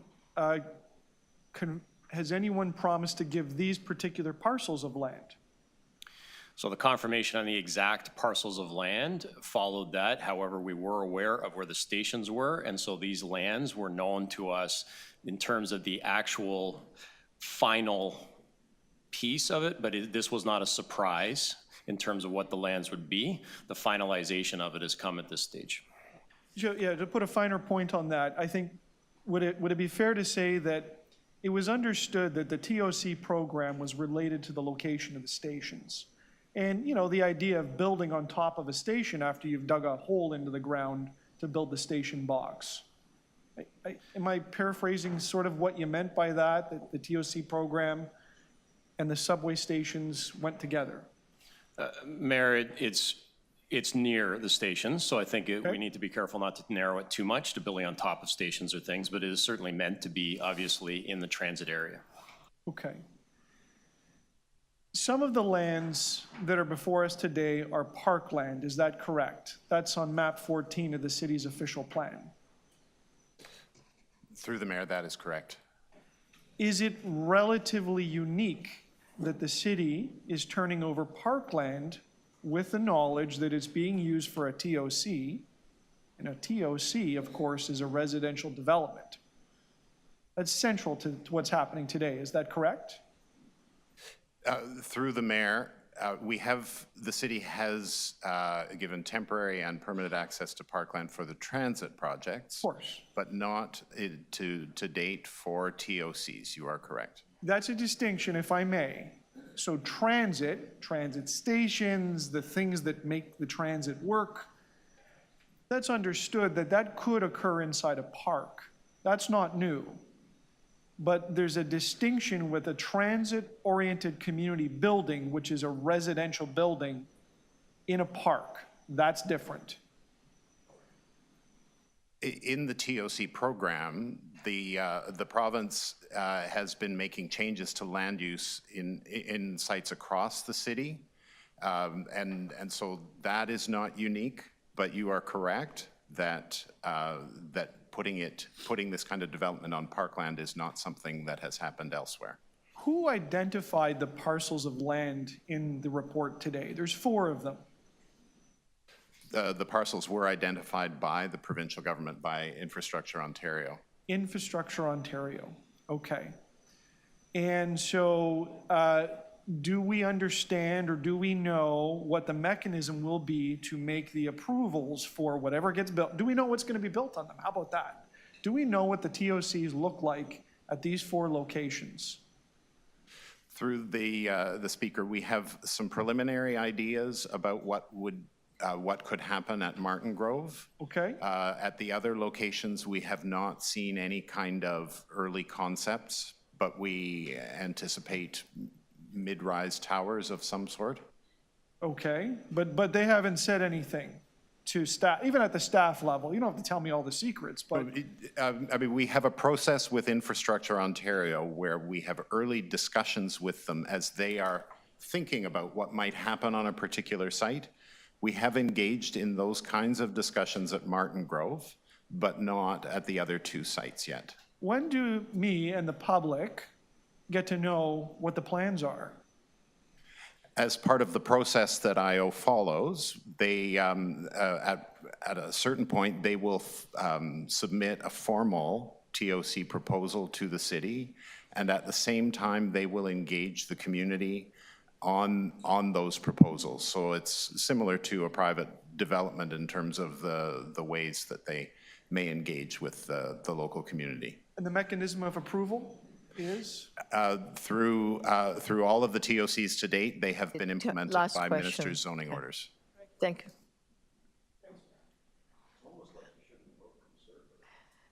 you. Any other question to the city staff? If not, Councillor Holiday. Mayor, if I may, just if you can give me a moment to get to the podium, I have some stuff to show you. Okay, absolutely. I will wait.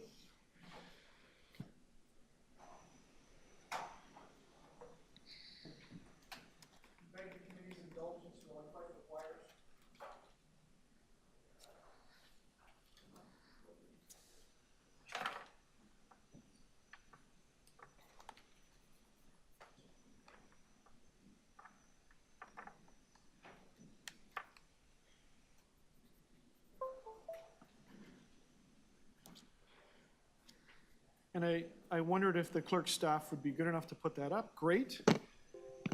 Thank you. May I proceed, Madam Mayor? Yep, go ahead. Great. So thank you for having me today. This is a very local issue to Ward 2 Etobicoke Centre. I wanted to give you a little bit of the local perspective. I realize you don't know every corner of this city. How could you possibly be expected to know that? But the report doesn't have this level of detail.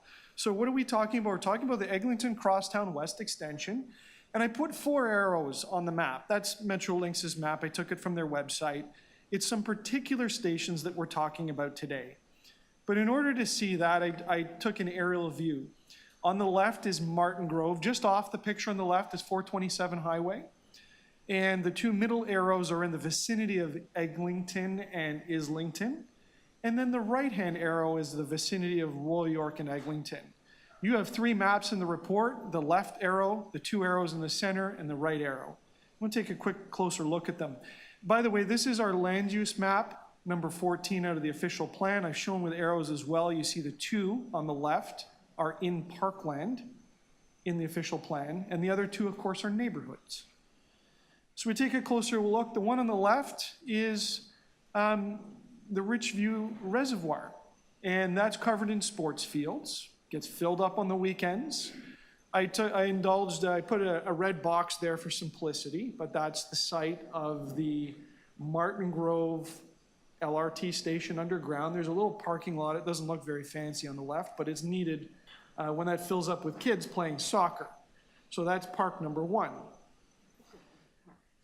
Part number 2, and this is what we heard from the deputations today, is the red box in the center. That is a new park. On the left is a development site. I just put some dotted lines around that. I'll explain why in a second. And just so you know, there's an emergency exit building planned on the corner of this park. Part of the transit infrastructure that staff just told us about, Mr. Pertola, sometimes goes into parks. But it's simply an exit stair. It's a midpoint between stations for people to get out. That development that City Council has approved is shown on the left. It's a bunch of new apartment buildings. By the way, there's a new application to add additional height and density. No decision's been made on that, but the deputants talked about, a lot of density coming in this area, where there's an example, and that was a tough process. That was 5 years to come to that decision. And one of the bittersweet outcomes of that was the creation of a new park. You can actually see it as a green square on the rendering on the right-hand side, right across the road to help with this neighborhood. What does that park look like? That's the park. All it needs is a swing set, maybe a grass cutting, and a sign. It's next to a plaza. I took that 2 days ago, by the way. I just stopped and snapped a photo of it. So this is the land that everyone is angry about that is being taken away as a park. How do I know it's a park? Well, because we moved a motion in 2021 that created the park. It's right there. It even talks about the exit building. And so it's 4600 Eglinton Avenue. Imagine the community's surprise to see this included in the transit-oriented community report. There's no station below it. It's right mid-block between Kipling and Islington. Can you imagine how infuriating that is after knowing that this is a park in the community? This is Islington Station, of course, further to the right along that map.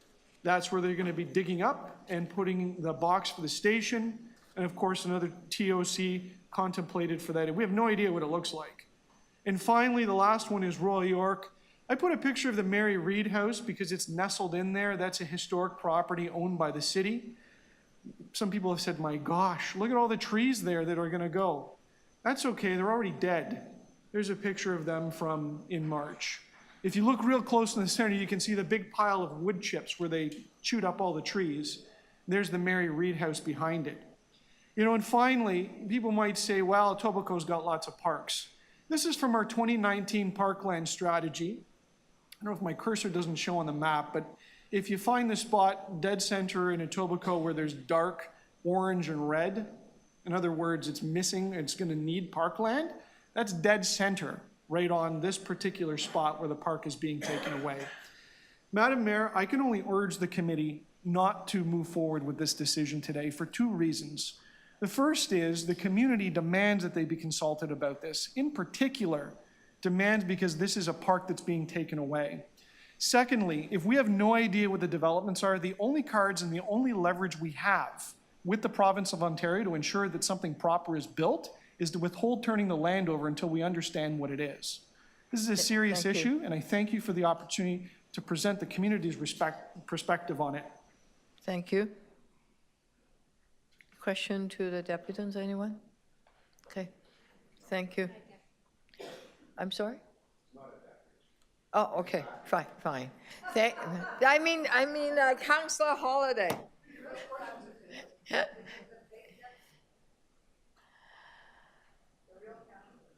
The local councillor. Perhaps I can give you a bit of background. We all know we have a housing crisis in our midst. We need to build housing. And we also know that housing is best built near a transit hub. So it's not surprising the province of Ontario that are spending all their own money building the much needed Eglinton Crosstown extension. Since they are funding it, it's natural that they said they want the land above it so they could build housing on it. So that the residents that will eventually move in there will have easy access to public transit. All of that makes sense. And they want control over these lands, including what is the density on it, plus whether it's affordable housing or not. I did engage for quite extensive period of time to urge them to, not that I knew exactly what pieces are we talking about, but on the conceptual piece, that on transit priority hubs in those area, that it would, that we would allow for about 20% of affordable housing. So we did try. The province were not that interested in it at all. And given this is part of the conversation we had with the New Deal, they were very upfront to say that since they are spending the money, they want the land. There was no rationale for us to say no to it. And in terms of so this is the report that is in front of you. We are offering the land to them to build, whether it's housing or parks or whatever land use they choose to build. I would imagine they would choose to build housing, but we don't control it anymore once we do the transfer. Councillor Holliday, your concern locally as to what would be a good use in those land that we are transferring is probably best taken up with your local provincial member of parliament, since she's also the Minister of Infrastructure Ontario.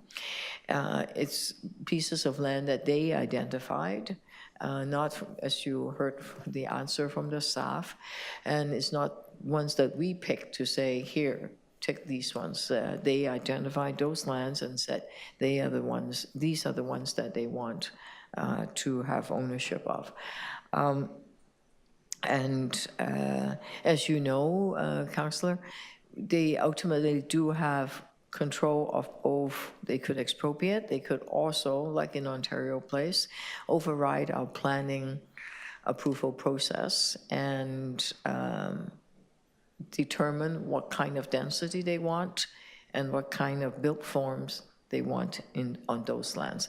I just could not find any good reason to not uphold part of our deal and also their rationale of building more density right on top of transit hubs, because that meets with our criteria also. So for those reasons, I'm supporting the staff report in front of you. Okay. Thank you. Any other speaker? If not, this will also go to council for approval, as you know. All those in favor of the staff report in front of you, opposed, carry. Thank you. We have the next item. I'm going to bring three. Okay, Councillor Fletcher. Item 3, Madam Chair. Yes, do you want to let go of it? I can just let that go. Okay. This is the Ontario line, the Metrolinx line, a delegation of authority, recommendation. All those in favor, opposed, carry. That was by Councillor Fletcher. I'm going to merge item 4 and 5 together. The item 4 is the Auditor General recommendation on 911 operations and response for calls by the Toronto Police Service, and 2025 update on SafeTO implementation. A big piece of it is the Toronto Community Crisis Service. On both of them, we have a speaker, Nicole Corrado. Nicole, you're online, I believe. Can you open up your mic? Nicole Corrado. Hello. There you go. Go ahead. Yes, I was going to say about the Toronto Community Crisis Service. I think that as a person in the autism spectrum, the Toronto Community Crisis Service is absolutely essential, because as someone who's received mental health service calls, it's much better for someone who understands mental health issues than a police officer to come, because then it doesn't criminalize me. I don't feel like being treated as a criminal or someone like that. I want to be considered, you know, I want help. I don't want to be shot after the tragic killing of Victor Perez in the United States, who's a 17-year-old autistic, non-speaking boy with cerebral palsy. It really worries me about how neurodivergent people are treated by police and other law enforcement. Having a non-police alternative is an absolute lifesaver and an essential service. Toronto Community Housing, the Toronto Community Crisis Service, one of the problems with the 211 service, though, is the reason people call 911 is because 911 you get to an operator right away, whereas 211 you have to follow all these prompts. The same with 311, you have to follow a whole bunch of prompts. So, you know, for this service, press 1, for that service, press 2, and you're kept on the line for, you know, sometimes up to half an hour. It's absolutely crazy, especially for a first response. It would be better if, like 911, if the 211 service had an operator who answered right away and directed you to the right service. Because a person who's in a neurological dysregulated state is not going to be able to follow those prompts. So a person in crisis cannot follow the prompts. It's just too chaotic. So I would say I have tried the 211 service, and it's an absolutely convoluted program. So I would say that they need to develop a program that's much easier. The other thing I was going to say about the 311 make the right call. One of the problems with 311, well, not only is there the press 1, press 2, but it's suggesting calling 311 for animals like raccoons. Well, all animal services is going to do is euthanize. I would suggest that 311 service add Toronto Wildlife Centre, an outside agency, to the Toronto services, and also talk to Ontario Wildlife Rescue, because Ontario Wildlife Rescue is a service that has a person on the other line when you call them. Ontario Wildlife Rescue is a directory that will help you find a wildlife center that can actually take and save the animal. I was talking to Procyon Wildlife, which is a wildlife rehabilitation center near Toronto. They're looking for telephone operators. They have volunteers do it. This is something that Toronto could do, and I would also suggest ANI, having a 3-digit number that's specifically for animals that would direct you for pets to animal services, for wildlife to Toronto Wildlife Centre or Ontario Wildlife Rescue.ca or National Wildlife Centre or one of the other wildlife rehabilitation centres. So I would suggest that we have a 3-digit number for animals so that we don't have to go through all the prompts in 311, and so that we actually can get services that can actually save wildlife. So I think that's pretty much the two things that I was going to say about the improving the 311 and the 211. And also the other thing is that there needs to be texting for people who are non-speaking or who are deaf. You need to be able to just have a text on your phone. That you could text 211, 911, 311, or my proposed animal number for the city. The 3-digit Annie. Thank you so much for your deputation. Does anyone have any questions to the deputants? No? Thank you. On this item, anyone have any questions? Okay, Councillor Bravo. Thank you, Mayor. My first question has to do with Toronto Community Crisis Service and 211 responses on transit.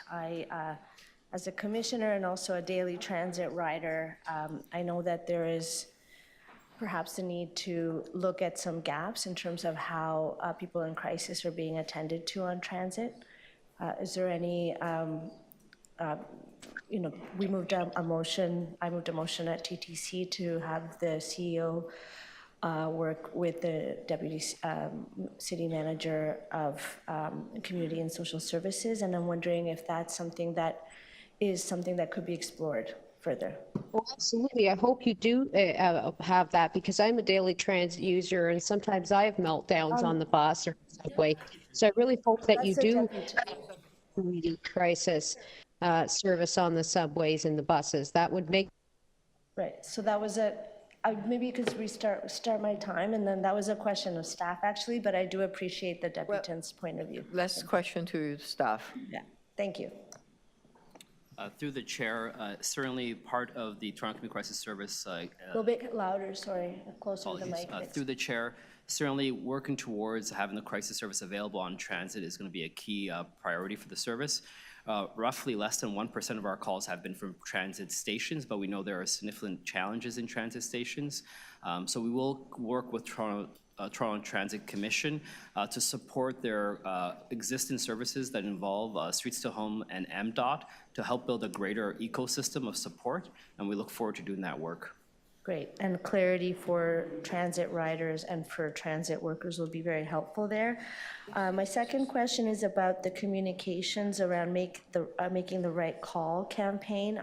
We've certainly adapted that in our office and distributed in areas where there are a lot of community concerns.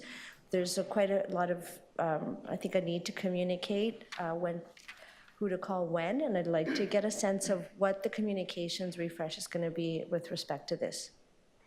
Through the chair, the communications strategy in respect to the TTC. Oh, sorry, with making the right call. Making the right call. 911, 211, et cetera. Yeah, so through the Auditor General's recommendations, the city worked with Toronto Police Services to make the right call campaign. That campaign saw close to 36,000 website visits and over 300,000 Instagram posts, and had 130,000 impressions on social media. The campaign was successful in driving 4% increase in calls to 211. And a key component of the campaign through the chair is that this can't just be done once. We have to keep renewing this campaign, and we look forward to redoing that campaign this year as well. Great. I think it's a great opportunity to look at those graphics and all of that work to make sure it has the maximum impact.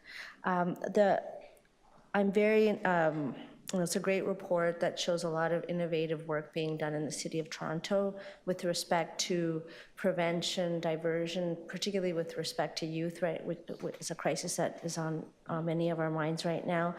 I wanted to get a sense of whether all of your work is funded by, has regular annual funding, or whether there are any grants that are associated with this work. Through the chair, the City of Toronto tax support is roughly $55 million per over the course of the SafeTO action plan. But specifically, we do have 2 grants that are funded through the federal government: the Crime Prevention Grant, which does sunset December 31st of this year, as well as the Building Safer Communities Fund, which sunsets in March of 2026. We have, through our intergovernmental work, been advocating for the federal government to re-up the safety grants available, and we're hopeful that that will happen. I should also note that the provincial government mandates community safety wellbeing plans, but does not fund them.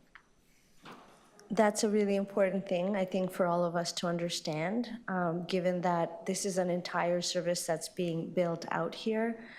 So thank you for that. So the federal government grants are sunsetting. We're required to have these community safety plans not funded by the provincial government. And then there are significant budgetary implications as we go forward. In the last little bit of time that I have, I'm hoping that you can give us some good, highlights of the good news with respect to, particularly, I think that the solutions around justice centers, the work that's happened to support people to not reoffend or be in contact again with the criminal justice system. I see in the report that there's a youth-focused piece here, 12 to 17, which is of top priority for me, and also that in general in the downtown east side. Do you have any kind of facts that you can share about how we're doing here? Thank you. Thank you for the question, and through the chair. We're in a very innovative partnership with the Ministry of Attorney General and working cross governments The Downtown East Justice Center, since becoming operational, has processed over 2,370 cases of individuals who are chronic reoffenders, and 74% of those individuals have demonstrated some sort of reduced involvement in the criminal justice system in the 12 months that followed their time going through the Justice Center. In the Toronto Northwest, the Ministry Attorney General had led the Justice Center there, and we partnered with them on that implementation as well. And over 1,700 youth out of custody cases have been sort of processed through the court. 71% of youth are referred to an education advocate, so it doesn't actually interrupt their ability to participate in education. 75% of the individuals we're seeing are 17-year-olds, and so we've been actually using the data to inform our prevention work outside of the justice system. Thank you. Okay. Thank you. Any other questions to the city staff regarding both of these reports? Councillor Carroll. Yes, thanks, Madam Mayor. I wanted to build on Councillor Bravo's questions. I thank you for those questions, putting some light towards those things. But I wanted to ask about some of the, seemingly smaller programs they're really outlined very well in the community report. Thank you for that. But I wanted to expand a little bit on some of the reporting here on things like the family well-being program, the hospital-based programs like Thrive and Brave, to get a little more insight into how those are progressing. The statistics seem small there, but anecdotally, does staff have the impression that those that are, fully taken through and case managed through those programs have an impact beyond just themselves, where you're working with an individual and a family? Does that make an impression on the community? Are they seeing that, and anecdotally, are we seeing an impact? People are more willing to access services because they see the people benefiting from those programs? So through the chair, that is certainly what we're seeing. In terms of the family and well-being program, 713 families were supported in the pilot area of Scarborough.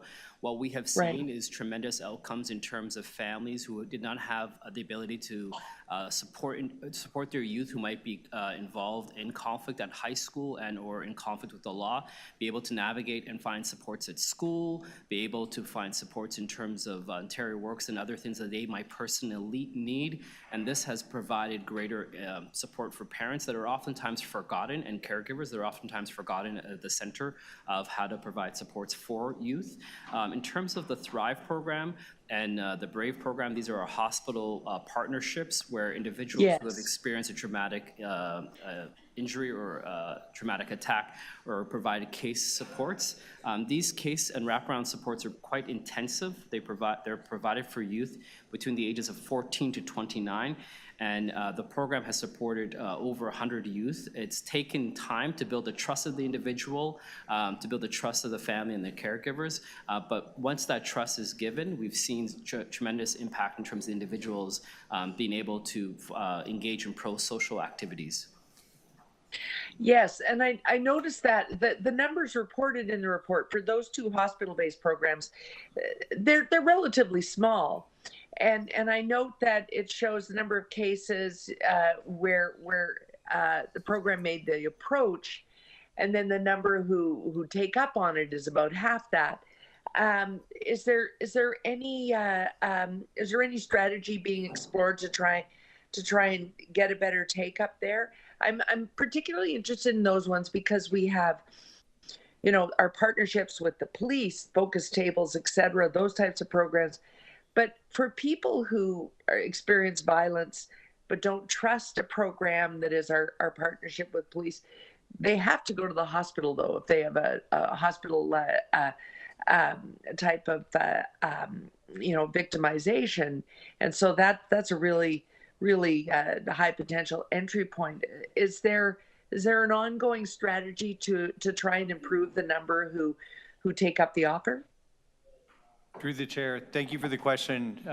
Both hospital-based violence intervention programs are working with cohorts of lived experience that have either gone through as participants or are advisors, and are helping the social workers that are there make better connections to the folks that are using the actual programs. Also, what I would say is we're seeing a tremendous sort of a referral base to some of the programs that you mentioned, which is helping individuals reduce the recidivism or potential retaliation acts of violence, given that they're being supported in the hospital. Excellent, thank you. And I notice, Madam Mayor, that you have police there as well. I wanted to ask a question about Focus, because our impression is that Focus is going very well. But in the report, the impact story is a very individual story. But I know that Focus is sometimes working with problem. It's a whole family approach, or sometimes a particular group in a community. And I'm wondering if staff and maybe even police could answer. That's a partnership that our impression is that it's going very well in the partnership between city staff and Toronto Police Service. So there are the officers, and sometimes it's higher ranks at the table.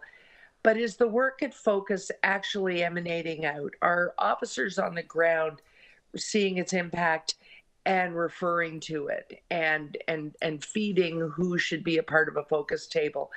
We see that improving as time goes on in the use of the Focus tables.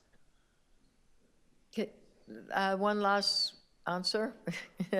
Yes. Through the chair, is that question for the police or for city staff? For both, really. Yeah.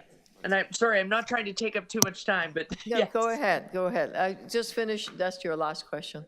Each individual Focus table has a communication plan with the division, and so frontline officers are directly feeding up to the reps that are at the table, and the good work that's happening as part of the response.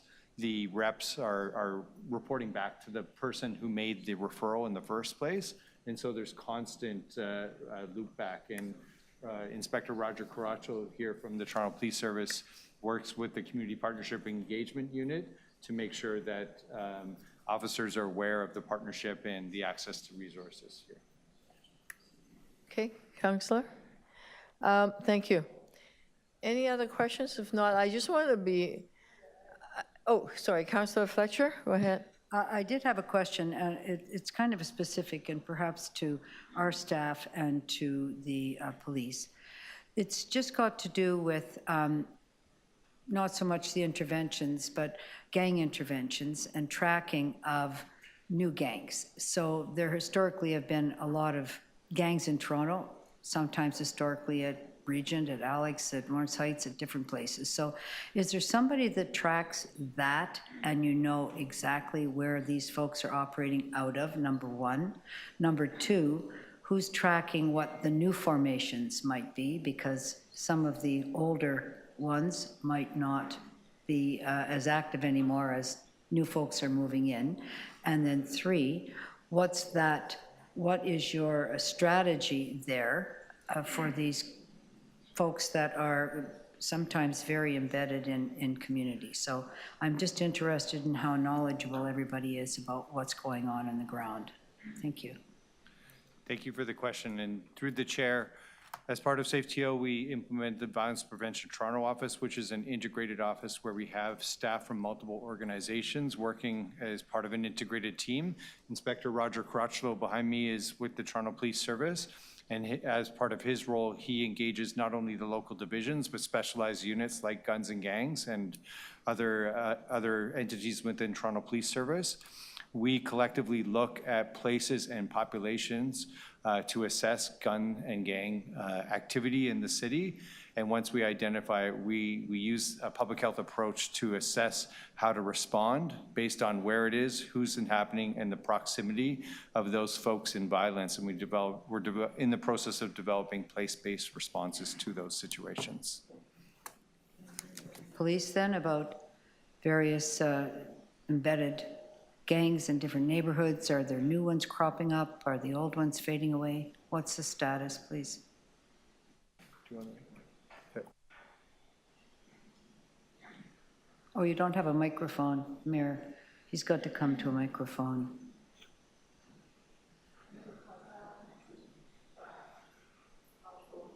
Yes, thank you.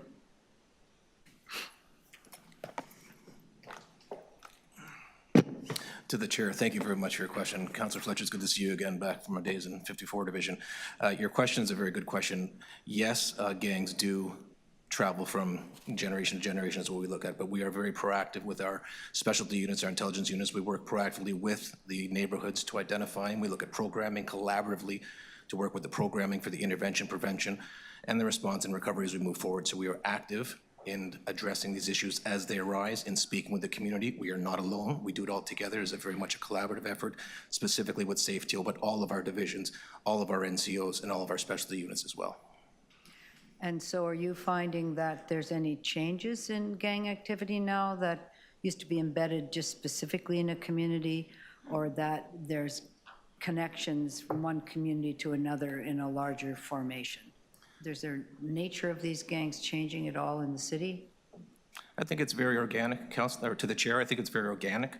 I think we have seen some cross-community conflicts that do happen. I think that's just a natural progression as people do move from location to location as they grow from time to time.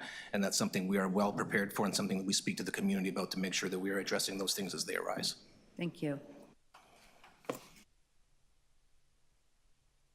That's it for your question. I just want to have a clear answer, Deputy City Manager. The report described the collaboration between the city and TPS, and in both of the reports, and it talked about Next Generation 911, which will improve the interconnectivity and efficiency of call transfer. I just need to know just a clear vision that the city has in terms of the growth of the Toronto Community Crisis Services. We hear phenomenal, good response from it. We saw the statistics and the growth between last year and this year. And at that time, when we were first expanding the boundaries to cover the entire city and 24/7, at that time there was a vision that there would be dramatic growth. Are we on track? Do we need to grow a lot more on the community crisis service?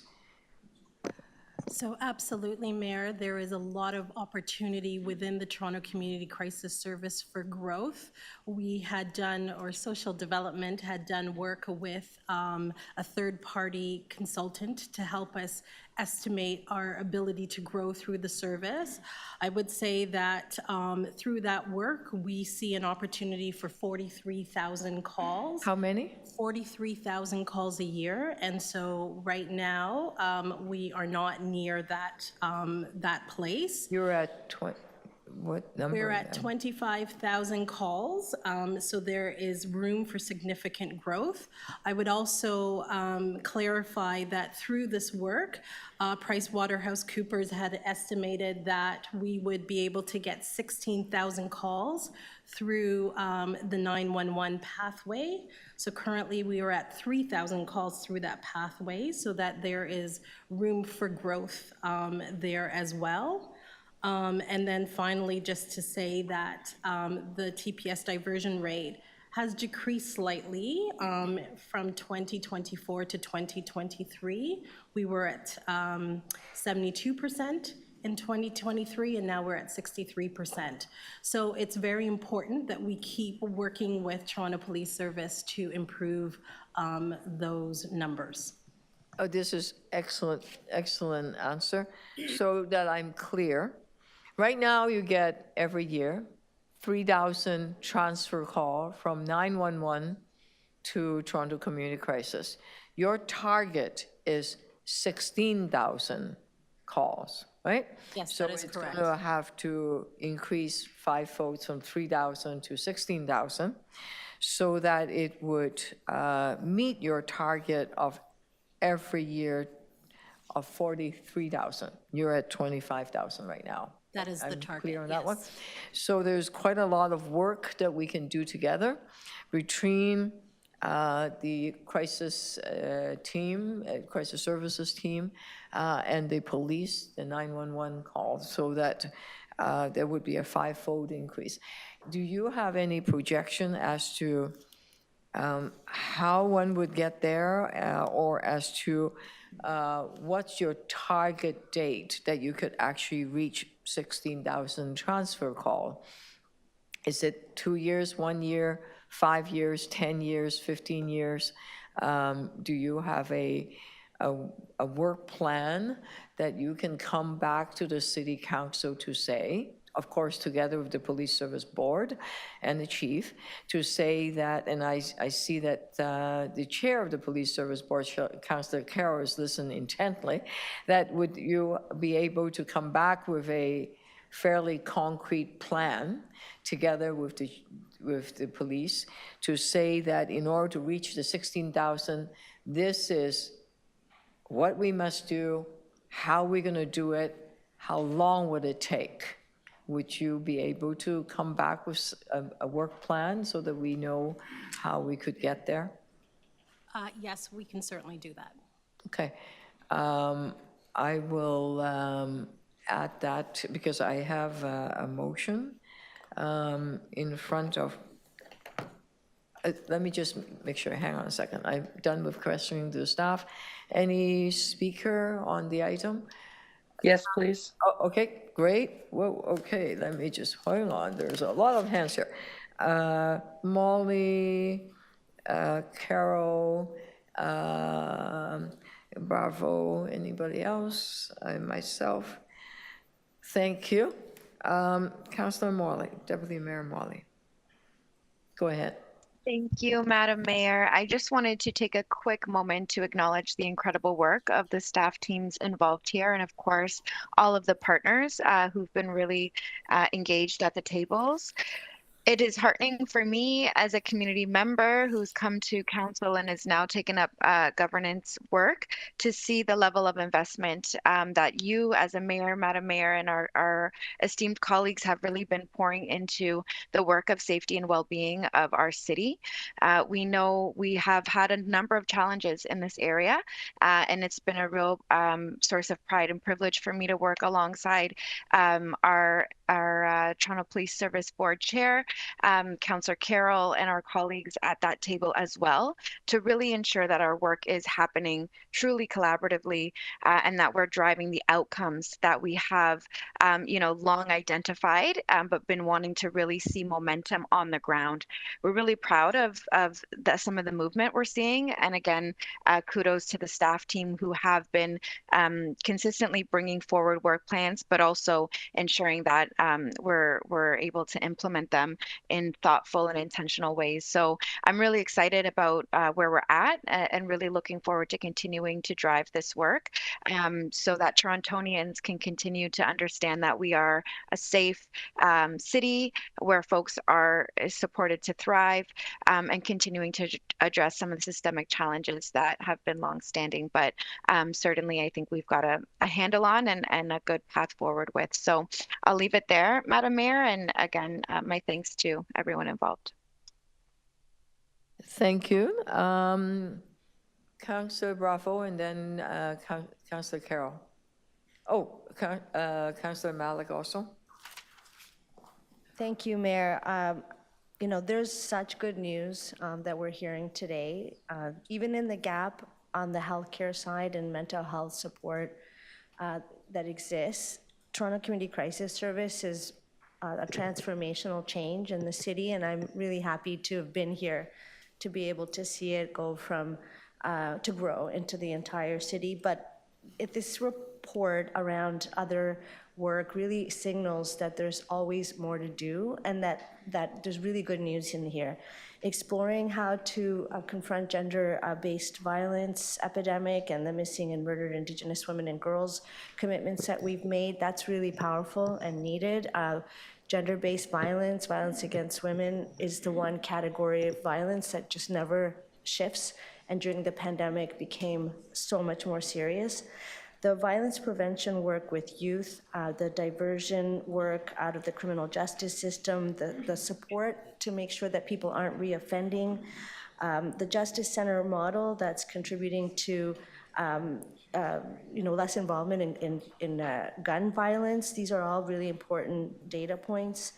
And I want to say that the highlighting and lifting up the pieces around prevention with youth violence is really crucial. And I want to give a plug to the work that we do at the city across divisions. The shelter, a youth shelter is coming to my ward, and that's a first step to a permanent home and a really important piece of this ecosystem. The school food program, which our mayor has championed, that's a really important piece in this system, helping youth to also finish high school. There's a lot of data that shows that when you get food at school, there's a better chance that you're going to stay in school. I think that I'm happy to hear that the mayor has a motion, that there are more pieces to connect. I've certainly seen that at TTC, where calls with respect to people in crisis and other vulnerable people are interrupting the service, and they need to be attended to in the right way, and the way that this response really can meet. I think it's also important to see that there has been a lot of creative search for support and funding at the provincial and federal levels that we have to nail down. And a $55 million investment is a really good deal. It's a good deal not just for residents of this city, but also for all of the criminal justice system. It's such a dollar invested here. It's going to pay off in big, big savings. One concern I have is that we're not accounting for that. In 2020, there was a report adopted by council that did ask for accounting for savings. Just like when we take into the city's work that used to be part of the criminal justice system, we need to know what we're saving so that we can right-size the investment that we're making on our end. And finally, I think that the idea, the transformation around 911 and the work plan that I understand will be forthcoming is really crucial so that we're maximizing the use of this service and that people understand who to call when for better outcomes for everybody. Thank you, Mayor. Thank you. Councillor Carroll. Thank you, Madam Mayor. Before I start my clock, I should apologize for looking so casual. I've had a couple of councillors email me and tell me to sit up, but I broke my foot late last night, so the pressure on it. I'm not up to sitting up just yet. It's too much pressure on the foot. So I apologize for my casual demeanor. Oh. Yeah. Anyway, I really just wanted to underscore why I was asking the questions about some of the smaller programs. We're all very dedicated to the success of TCCS. We're very focused with the help of the AG on 911. But I don't want us to lose sight of some of those smaller but as impactful programs, things like the Community Crisis Response Program that helps a whole community after an act of violence, Brave and Thrive out of the hospitals, because that's a new and emerging model that I think we really have to keep working on, because just as important as the partnership with police is that partnership with the health system and what happens at that point of entry, when the point of entry is the emergency ward for child who is maybe avoiding the police, but he can't avoid getting an injury addressed, and that may be our best chance to get to that kid and that family. And towards peace is happening in small little places, but so impactful. It often deals with youth that we know they're at risk, and it's things like, one of the programs in the Northwest focuses on children who are the children of those that are long-term incarcerated, which is a very big risk factor. We know that both in the police and the city programs, we know that. And so focusing on things like that, small amounts of funds, as Councillor Bravo has just said, but very important. And so I want us to really carefully begin to track those so that as we invest the big dollars in having our fourth first responder, TCCS, and things like that, that we don't lose track of everything from the focus tables on down to some of those little ones, because sometimes they need, you know, it's as little as we need 300,000 more to open in another location. It can sometimes be as effective as we need it to be with small investments like that. And so they're all a big part of SafeTO.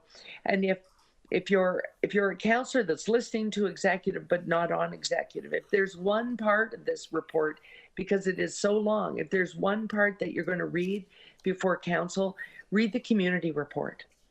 Because so often in our community, we hear people say, what is SafeTO anyway? And it is all these things, and they're really well lined out with not too much jargon and not too much abbreviation, so that you can really understand what it is they do in that community report.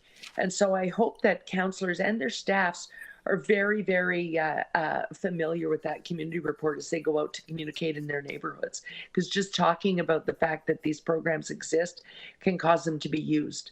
And so we have a duty as well as councillors, not just to fund them, but to promote that they're happening out there. Thank you. Those are my comments, Madam Mayor. Thank you. Deputy Mayor Malik. Thank you very much, and I want to echo much of what has already been shared by my colleagues, and to thank the team at SafeTO and SDFA for this important report on our progress. And it is encouraging to see the progress that has been laid out, and as Councillor Carroll just said, it is quite extensive to see what is being shared with us. And the Toronto Community Crisis Response Service continues to give us hope that we can respond to people in crisis well, to address those root causes, to do it in a way that it is effective and compassionate and solutions focused. And I want to thank Mayor Chow for bringing forward a motion to ensure that the service can also operate on the TTC and on TTC property, and to ensure that we are continuing to strengthen and expand the service to be more accessible and responsive where it's needed most. I have found myself calling Toronto Community Crisis Response as I've been commuting across the city, and it's really an important aspect of strengthening this support for communities right across Toronto. And to see the operations of the Toronto Community Crisis Response Program. The team at this program has been a critical resource for our communities. They've been a resource for my team, for our residents and businesses alike. And when incidents have occurred, your prompt notifications and referrals and resources have been so valued to all of us, especially in Spadina, Fort York. And the next phase will work on some crucial issues that were mentioned: gender-based violence, intimate partner violence, and implementing the calls for justice from the National Inquiry into missing and murdered Indigenous women and girls, which is more important than ever. And I'm glad to see that residents and community will be further engaged in the coming phase to work together to identify safety concerns and work together on solutions, because we know that the experiences of safety in our neighborhoods are not static. They do evolve, and we need to make sure that we are being responsive to them. And we know that our work to make Toronto safer isn't just about enforcement or violence directly. As the report states, we need to continue to address those root causes. I've said it before, and I'll say it again, that a more equal city is a safer city, and we know that that is such an important principle in the work that you put forward. And and I'm proud to be here as part of our shared efforts and some of what Councillor Bravo laid out. Our commitment to building affordable housing, our commitment to making sure that city services are more accessible, nutrition programs, recreation programs, and even access to transit. That is what we know also comes alongside your incredible work to create a safer city. So I want to thank you, city staff, our colleagues, our partners who are doing the important work day in and day out, and for us to continue to move this forward. Thank you. Thank you. Any other speaker? If not, I have several motions on two items. The first one is item 4, if clerk can put it forward. What this is talking about enhancing call diversion data, training programs and targets. And then the recommendation is some kind of public-facing dashboard so that we see what is happening. And the last recommendation is really a target to accomplish the ideal. Now, we may not get to the extra 16,000 referral calls. We will try, but let's see an action plan. It will be a collaboration between different agencies. It would be probably TTC, a lot would be the police from 911, or EMS for that matter, or fire. I see in the staff report have said that the Toronto Fire, I'm not at that point yet. Okay, sorry.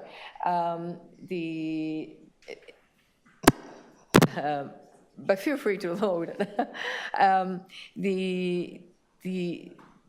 The report that is in front of you talked about the auditor saying that we are now on December 2023, the first municipal emergency service in Canada to transfer for the fire migrated to the NG, the next generation 911. And paramedics will also achieve migration by the end of 2025, well in advance of the March 2027 deadline set by CRTC. Okay? This is the next generation 911 that we are trying to improve interconnectivity and the efficiency of call transfer. That's worthy of celebration. We are ahead of everybody else, as usual, which is good. It also, the report said that there are 2 items that we need to work really hard on, and which is in the Appendix 1, and it talks about how we could do transfer better, etc., which is one of the reasons why I moved the motions in front of you, both to the Toronto crisis work and also to the subway crisis access, because mental health service happens into different places. My vision is that no matter where you are, let's say if you're in the subway, right, that if someone is in a crisis or someone is in need of help, whether it is a public health, whether it's EMS, or that it is street to homes, or the person needs a shelter, or the person needs mental health support.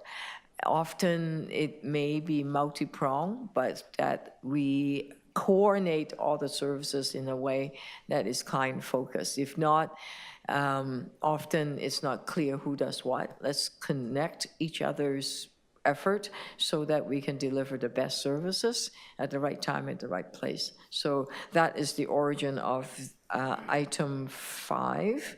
My recommendation, which is dealing with subway platforms, buses, streetcars, because that was, Councillor Bravo, you're on TTC. It's something that you've been working at TTC, and this one echoes your effort in TTC to provide better services for our folks, riders. A lot is now loaded onto Toronto Community Crisis Service. I know they're up to the task. I know they have a really good team. And of course, they are getting the full cooperation with the police. So let's work as one team and deliver the best services. So these are the recommendations in front of you. Any other speaker? If not,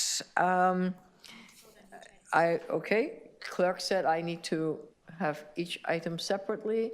My motions, the 3 motions that amend the staff recommendation on item 4, all those in favor, opposed, carry, and the item 4 that's adopting as amended, all those in favor, opposed, carry. Item 5, the amendment basically for TDC, the 2 recommendations in front of you, all those in favor, opposed, carry, and item as amended.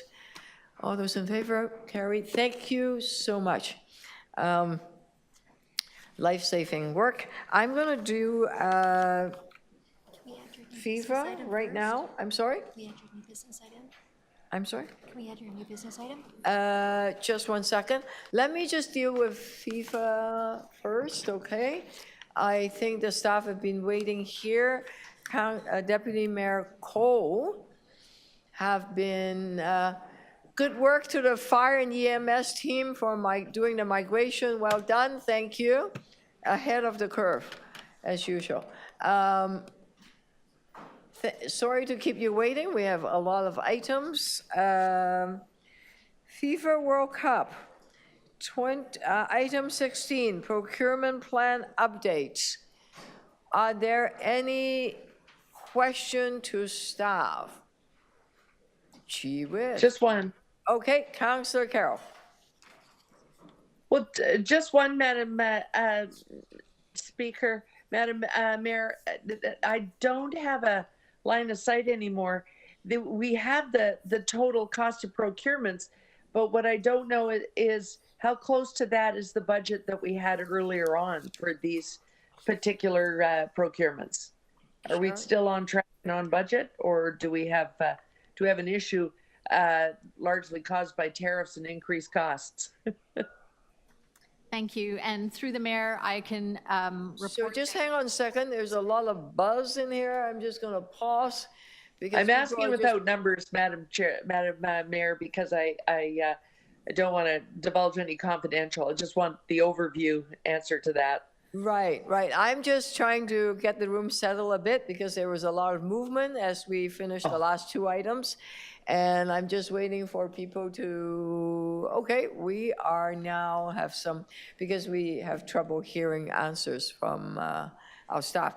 Go ahead. Thank you. Through the mayor, I can confirm that we are still on budget. With our overall budget, we've had a few procurements over and a few procurements under that have allowed us to remain on budget. Fantastic. That was my only question. Thank you. That was easy. Anybody else have any questions? If not, on this item, recommendation adoption, all those in favor, opposed, carry. The next item is the status update of funding from the federal and the provincial government. I held it. Originally, I have some report request, but it's going to come to council anyway. I assume you will have some kind of update. Item 17 is a new item that I added on. Hang on a second. Okay, you want to do some reading. Okay, I will, sorry about that. We'll hold that down for a minute. Do you want to read it now? Okay. Okay, all right. You will send it on to council and the question will happen at council. We have recently received some correspondence from the provincial government that have implications on our financing of this magnificent opportunity. So we are doing some negotiations. The cabinet has just been sworn in, the federal cabinet that is, and we don't know at this point what the new government would do. Hopefully they will honor previous arrangements, we shall see. So all of that, there's a bit of things are in a bit of a flux. So we'll get some kind of update at council at that point, okay? Are you all right with that, Councillor Perks? 2 thumbs up. Anybody else? No? Okay. All those in favor of status update of funding? Okay. Opposed, carry, thank you. Whoa, we are moving along. Cabinet summary, finance champagne. Oh, sorry, what? You just hit something. Sorry? We just hit something. We have, my apology. Let let me just put my phone elsewhere so it doesn't get hit accidentally. Item, there is, oh, there's new items coming in? A new business item, which is in front of you. This is basically, oh, some kind of analysis to June meeting. Yeah. We have just received a. Oh, okay, well, Bill 17, the Protect Ontario by Building Faster and Smarter Act. And then, of course, there will be a budget coming up in a few days. I thought it was important because it's a piece of legislation with 10 key recommendations that have some implications to how we build and infrastructure funds or lack of, or maybe lots of, we don't know. And the development charges, deferral or not, what implications would it have? So this is basically a report request asking our city staff to examine carefully, just like we did in Bill 23 and many other bills from the provincial government, what are the implications we have, okay? This is just a report request. So may I introduce that letter? All those in favor? Opposed? Carry. I assume no one really, unless Deputy Mayor Cole wants to. You're going to bite your tongue. Oh, there's a lot of people biting tongues. Okay.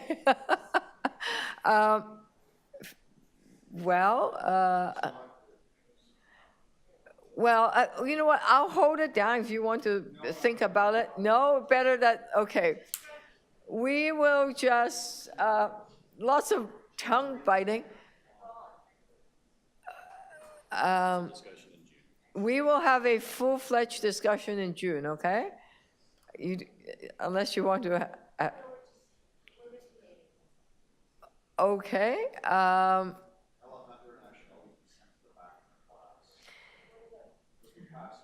Okay, you know what? Why don't, are we okay to proceed with it?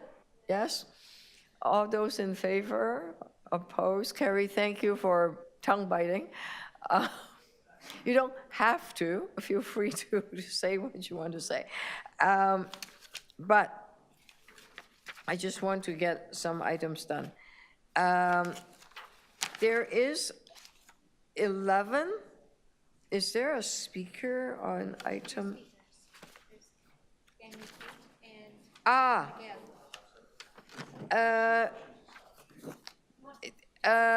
Remuneration of expense of members of council and council appointees to agencies, corporations, and other bodies for the year. Daniel Tate, are you here? No? Okay. Mangel, you are here. Go for it.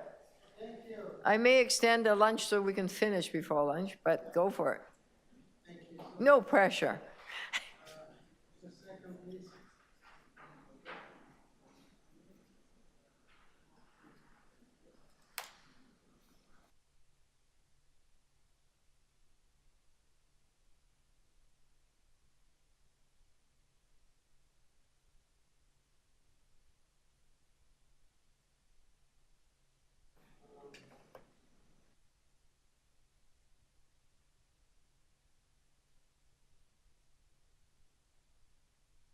Member of the Regent Park Neighborhood Association. I'm not here to criticize the recent increases of city councilors' wages, salaries. I'm not here to criticize your spending habits. I'm not here to put down your lifestyle. I'm not here for that. I'm just here to let you know that how would you feel if someone from upper management tells Paul Johnson, I'm going to cut your this week's salaries because I disagree with the view, with your views and the way you are handling taxpayers' money. I'm here to speak about a real problem that is happening in Regent Park. Every politician talks about the wonders of Regent Park and how wonderful it is. But right now, we are facing a crisis.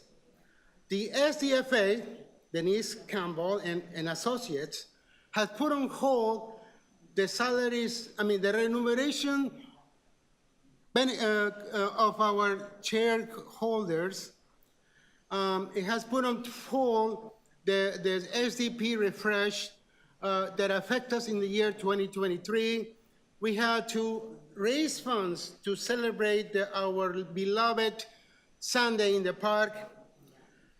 We don't have funding to hire a new SDP coordinator because everything has been put on hold. That it has a real deep effect in my community.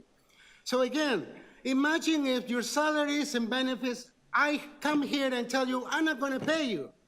You will be upset. You will be angry. You will be crying.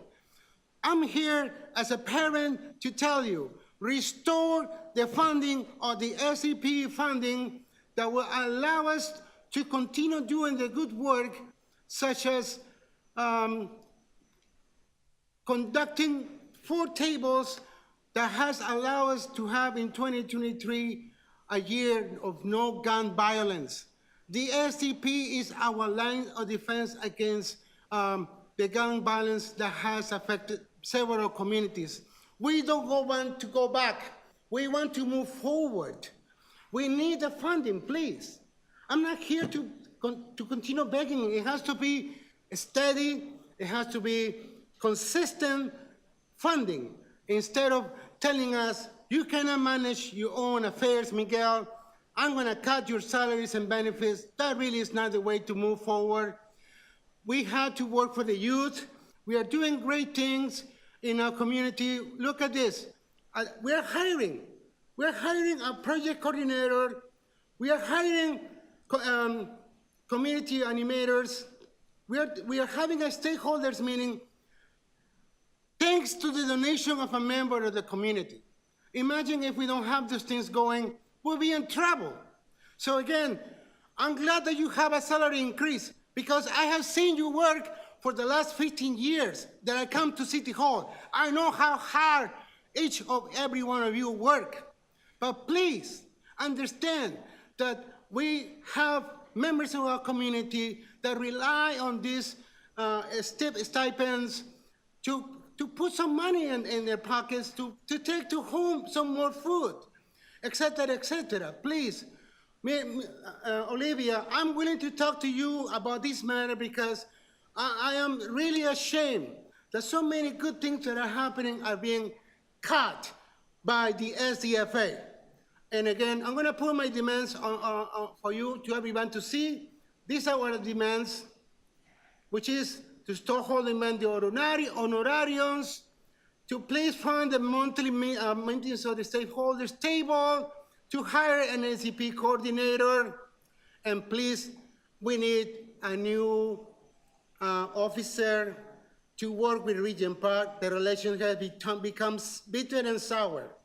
We need a new person to work with Regent Park so we can move forward. That is an inconvenience. It is unattended, and I'll bring it to your attention. You certainly got our attention. Thank you so much for Very welcome. presenting your case. Please care about Regent Park. We do. We do. Same. All of the city development need the SDP funding. Lawrence Heights, not Lawrence Park. Everybody. Yeah. I do want to point out that TCXC got extra money for tenants engagement. The tenants has now a budget where they decide on how they spent, etc. I digress. Thank you. On this item, anyone want to hold it? All those, can someone move the receive of this item, Deputy Mayor Malik, Item 11, all those in favor, opposed, carried. Last one. Okay. City of Toronto 2025 Corporate Asset Management Plan. Councillor Perks. I have some questions of staff to start with. Okay. So to the CFO, I just want to confirm my understanding. This shows a significant reduction in the amount of our asset that is not in a state of good repair since the last report. Is that correct?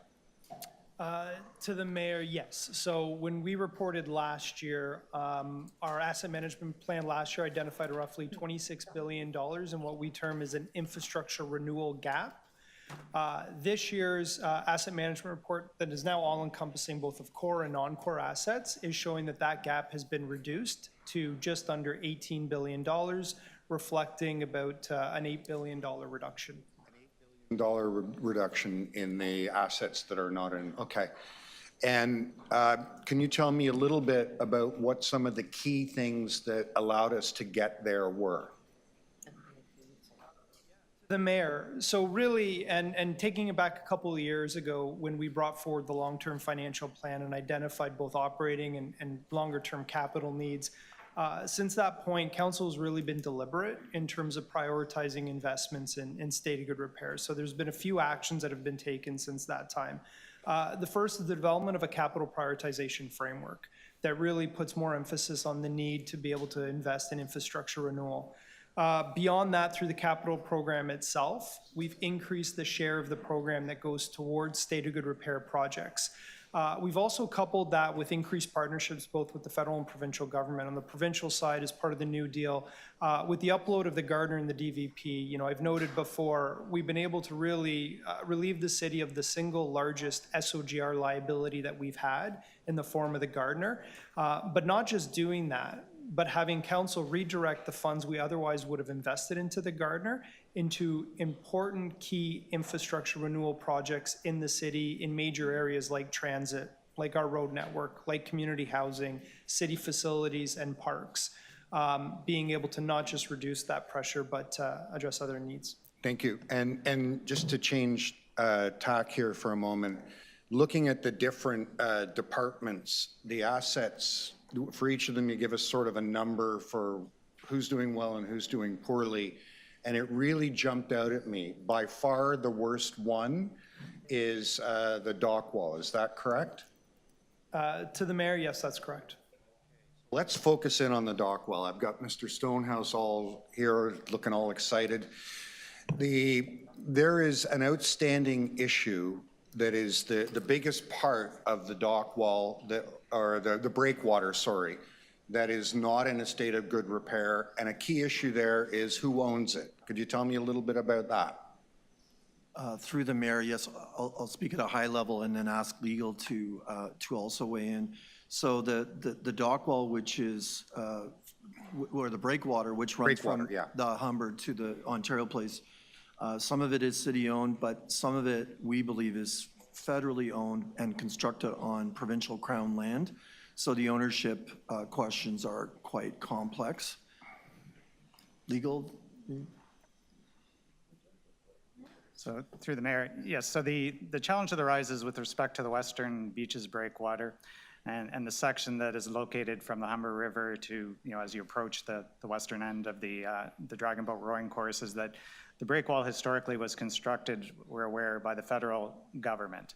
However, that area of on which it is currently located is part of the bed of Lake Ontario. It is unpatented Crown provincial land. So as a result, you have two levels of government obviously involved in the area, one having constructed the structure and the other actually owning the land on which it sits. So in terms of resolution of the situation, the question arises as to not only ownership, but then the steps that would need to be taken to get the property rights to implement any action in that area. And Mr. Stonehouse, back to you. Just to be clear, this isn't just something that's, kind of needs some repair. We've had multiple occasions where big pieces of the breakwater have just fallen off. Through the mayor, yes, that is correct. And that creates contamination of beaches for swimming, that creates takes away the ability of sailing canoe, dragon boats, and other amenities from being able to operate. It erodes our beaches. Through the mayor, yes, that is correct. Okay, thank you very much. I'd like to speak. Yeah. I'm just going to extend the meeting so we could finish this last item. Are people okay with that, councillors? I assume, Councillor Fletcher? Okay, I'm just going to extend this item so you don't have to come back at lunch. I see no protest. Councillor Perks to speak. Yeah, I'd like to speak to this item. If I could get the IT staff at some point to turn on the overhead. May I ask our IT Yeah. staff to do that, or our clerks to do so? Okay. And I'll get to that in a moment and explain what it is and why I put it up. Just a few comments. So we have made really good progress in dealing with a big gap in our future capital plan.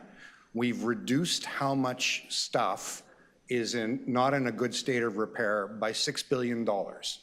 And we did that through a couple of things. One is really determined work by the Public Service Council, really focusing its mind. But the key part of it was an intergovernmental win that we had where Mayor Chow, as part of the New Deal, got the provincial government to remember that the Gardiner used to belong to them and that they dumped it on us. And when we got them to take it back, that not only took something off our books, it allowed us to allocate money to stuff that is truly ours so we could make progress. Another piece that is hanging out there is the breakwater along the western waterfront. And when I say stuff occasionally falls off, I'm not kidding. Big chunks of that breakwater have just fallen into the lake. And the city, in some instances, has gone and just bolted stuff onto the side of it as a temporary fix to try to get there. But the biggest portion of it that is in a bad state of repair is a piece that was built and owned by the federal government that sits on land that is now owned by the provincial government, and they can't make up their minds how we're going to fix it. And this has a significant impact in the ability of Torontonians to use and enjoy probably the biggest open stretch of our connection to Lake Ontario. If you think of how the eastern beaches are used and all the wonderful activity that goes on there, and then compare it to the western beaches, it's night and day. And the big difference is the breakwall. Now, I've put up a graph. This is from a report by a friend of many on this council, Hugh McKenzie, that was done for the Canadian Centre in Policy Alternatives. And it shows from 1955 to 2010 who owned what infrastructure. And if you'll see, back in 1955, it was roughly 40, 40, 20. 40 federal government, 40 provincial government, 20 municipal. And over the years, it has dropped, and I would say it doesn't go all the way into today, but right now, it's more like 60% of the assets are municipal, 30% are federal, and 10 is provincial. In other words, they have dumped all the assets onto the City of Toronto and made us responsible for carrying 60% of the assets with 9% of the tax revenue. This is the real reason that we have an infrastructure backlog. This is the real reason that we're unable to build the capital facilities and infrastructure to support the programs that Torontonians demand. It's true for transit, it's true for housing, and it's true for this break wall. And frankly, I'm fed up with it. I'm tired of telling people you can't swim in the western beaches because the water's too dirty. I'm tired of meeting with sailing, canoe, dragon boat clubs and saying, sorry, the break wall's in crappy shape and you can't run a full program this year. And I'm tired of the federal and government and provincial governments refusing to sit down, talk to each other, and figure this out. We have had a remarkable success with the Gardiner, and it's time to start having success with the break wall, with housing and transit. Now, we just had a provincial election and a federal election. They've all got their new cabinet ministers. Everyone says it's time to invest. Well, let's invest in some stuff that actually matters to Torontonians. The federal government did, the Liberal Party of Canada did pretty well in the city of Toronto. So I'm going to be on the phone to all of those Liberals, and I hope that the rest of you are too, because it's time for them to fix the fact that the federal government has absented itself for 2 generations for paying for and maintaining infrastructure in the city of Toronto and nationally. So those are my remarks. I think you have a motion. Oh, okay, all right. I'll put myself down. There's a motion in front of you. May I ask the clerk to put it up?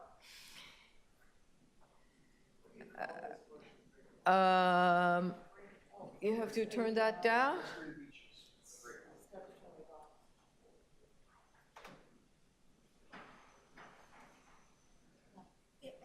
You got it? No, okay.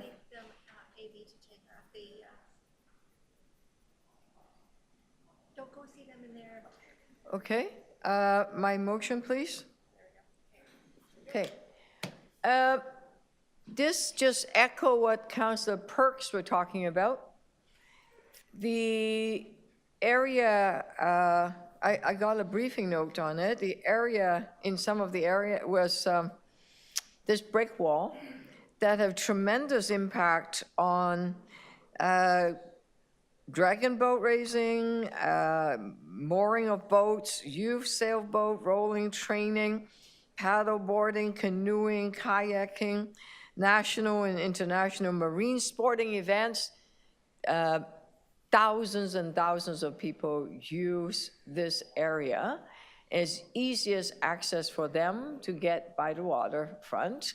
And because of the brick wall, you can swim, well, and or do any number of waterfront activities. It's used all the time. It's very, very popular.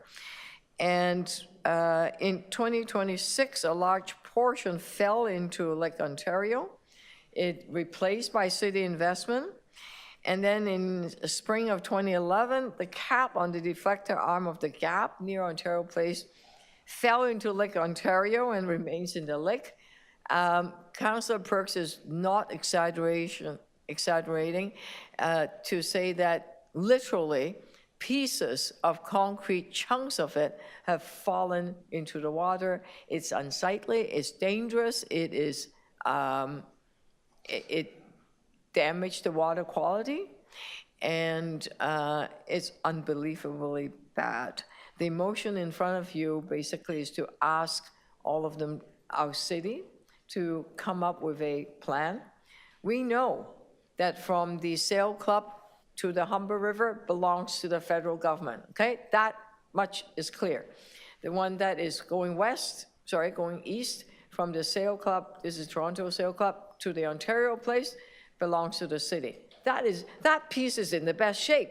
By gosh, we've done our work. Sometimes in an area that doesn't belong to us, we have to do emergency patch up, right? Now, this morning, we have 3 ministers that are connected to the issue. Minister Drabusen is now the Minister of Environment. Well, there's environmental impact on this. Minister Freeland is transport, well, because there are boats that are coming in and out, is Toronto Harbor. Transport is also a piece of it. Gregory Robertson, former mayor of Vancouver, who should understand the needs of municipalities, understand the needs of cities, is the Minister for Housing and Infrastructure. So we will have a concerted effort to look at the funding required for cost sharing of the repairs. And a big piece of it, of course, because they own that that brick wall, a big piece of it really should come from the federal government, even though the lake belongs to the Ontario government. And the impact of it, unfortunately, on the beach, is the City of Toronto, but it belongs to all of us. So that's why there's the report in front of you, okay? All those in, yep, Councillor Cole, yes. Yeah, I just was talking to Councillor Perks. I'm glad he brought this to our attention. So I will take it upon myself. I know having worked previously with the new MPP there, Kareem Bardizi, and who is a prophet TMU. I will take it upon myself. Never mind the new ministers will be totally confused until they figure out what they're doing. But anyways, I'm going to talk to the local MP, bring it to his attention. Kareem Bardizi, thank you. Thank you. Please do, please do. Yeah, that is, that's precisely in his, it's right in his writing. And the MP also in the waterfront is, yeah, James Maloney, his, I think, finished at Humber River. This brick wall is, yeah, a former city councilor, yeah. And also the new councilor in, sorry, new MP in the waterfront area is anyway, yeah, they're forgotten her last name. Nguyen, yeah. So thank you for Councillor Perks for having us focus on this. All those in favor of the recommendations in front of you? Okay. Carrie, thank you, and the entire report as amended. Post Carrie, thank you. Enjoy the rest of your afternoon. We're good. Good job, Chair. Thanks, everyone. So Carol, speedy recovery.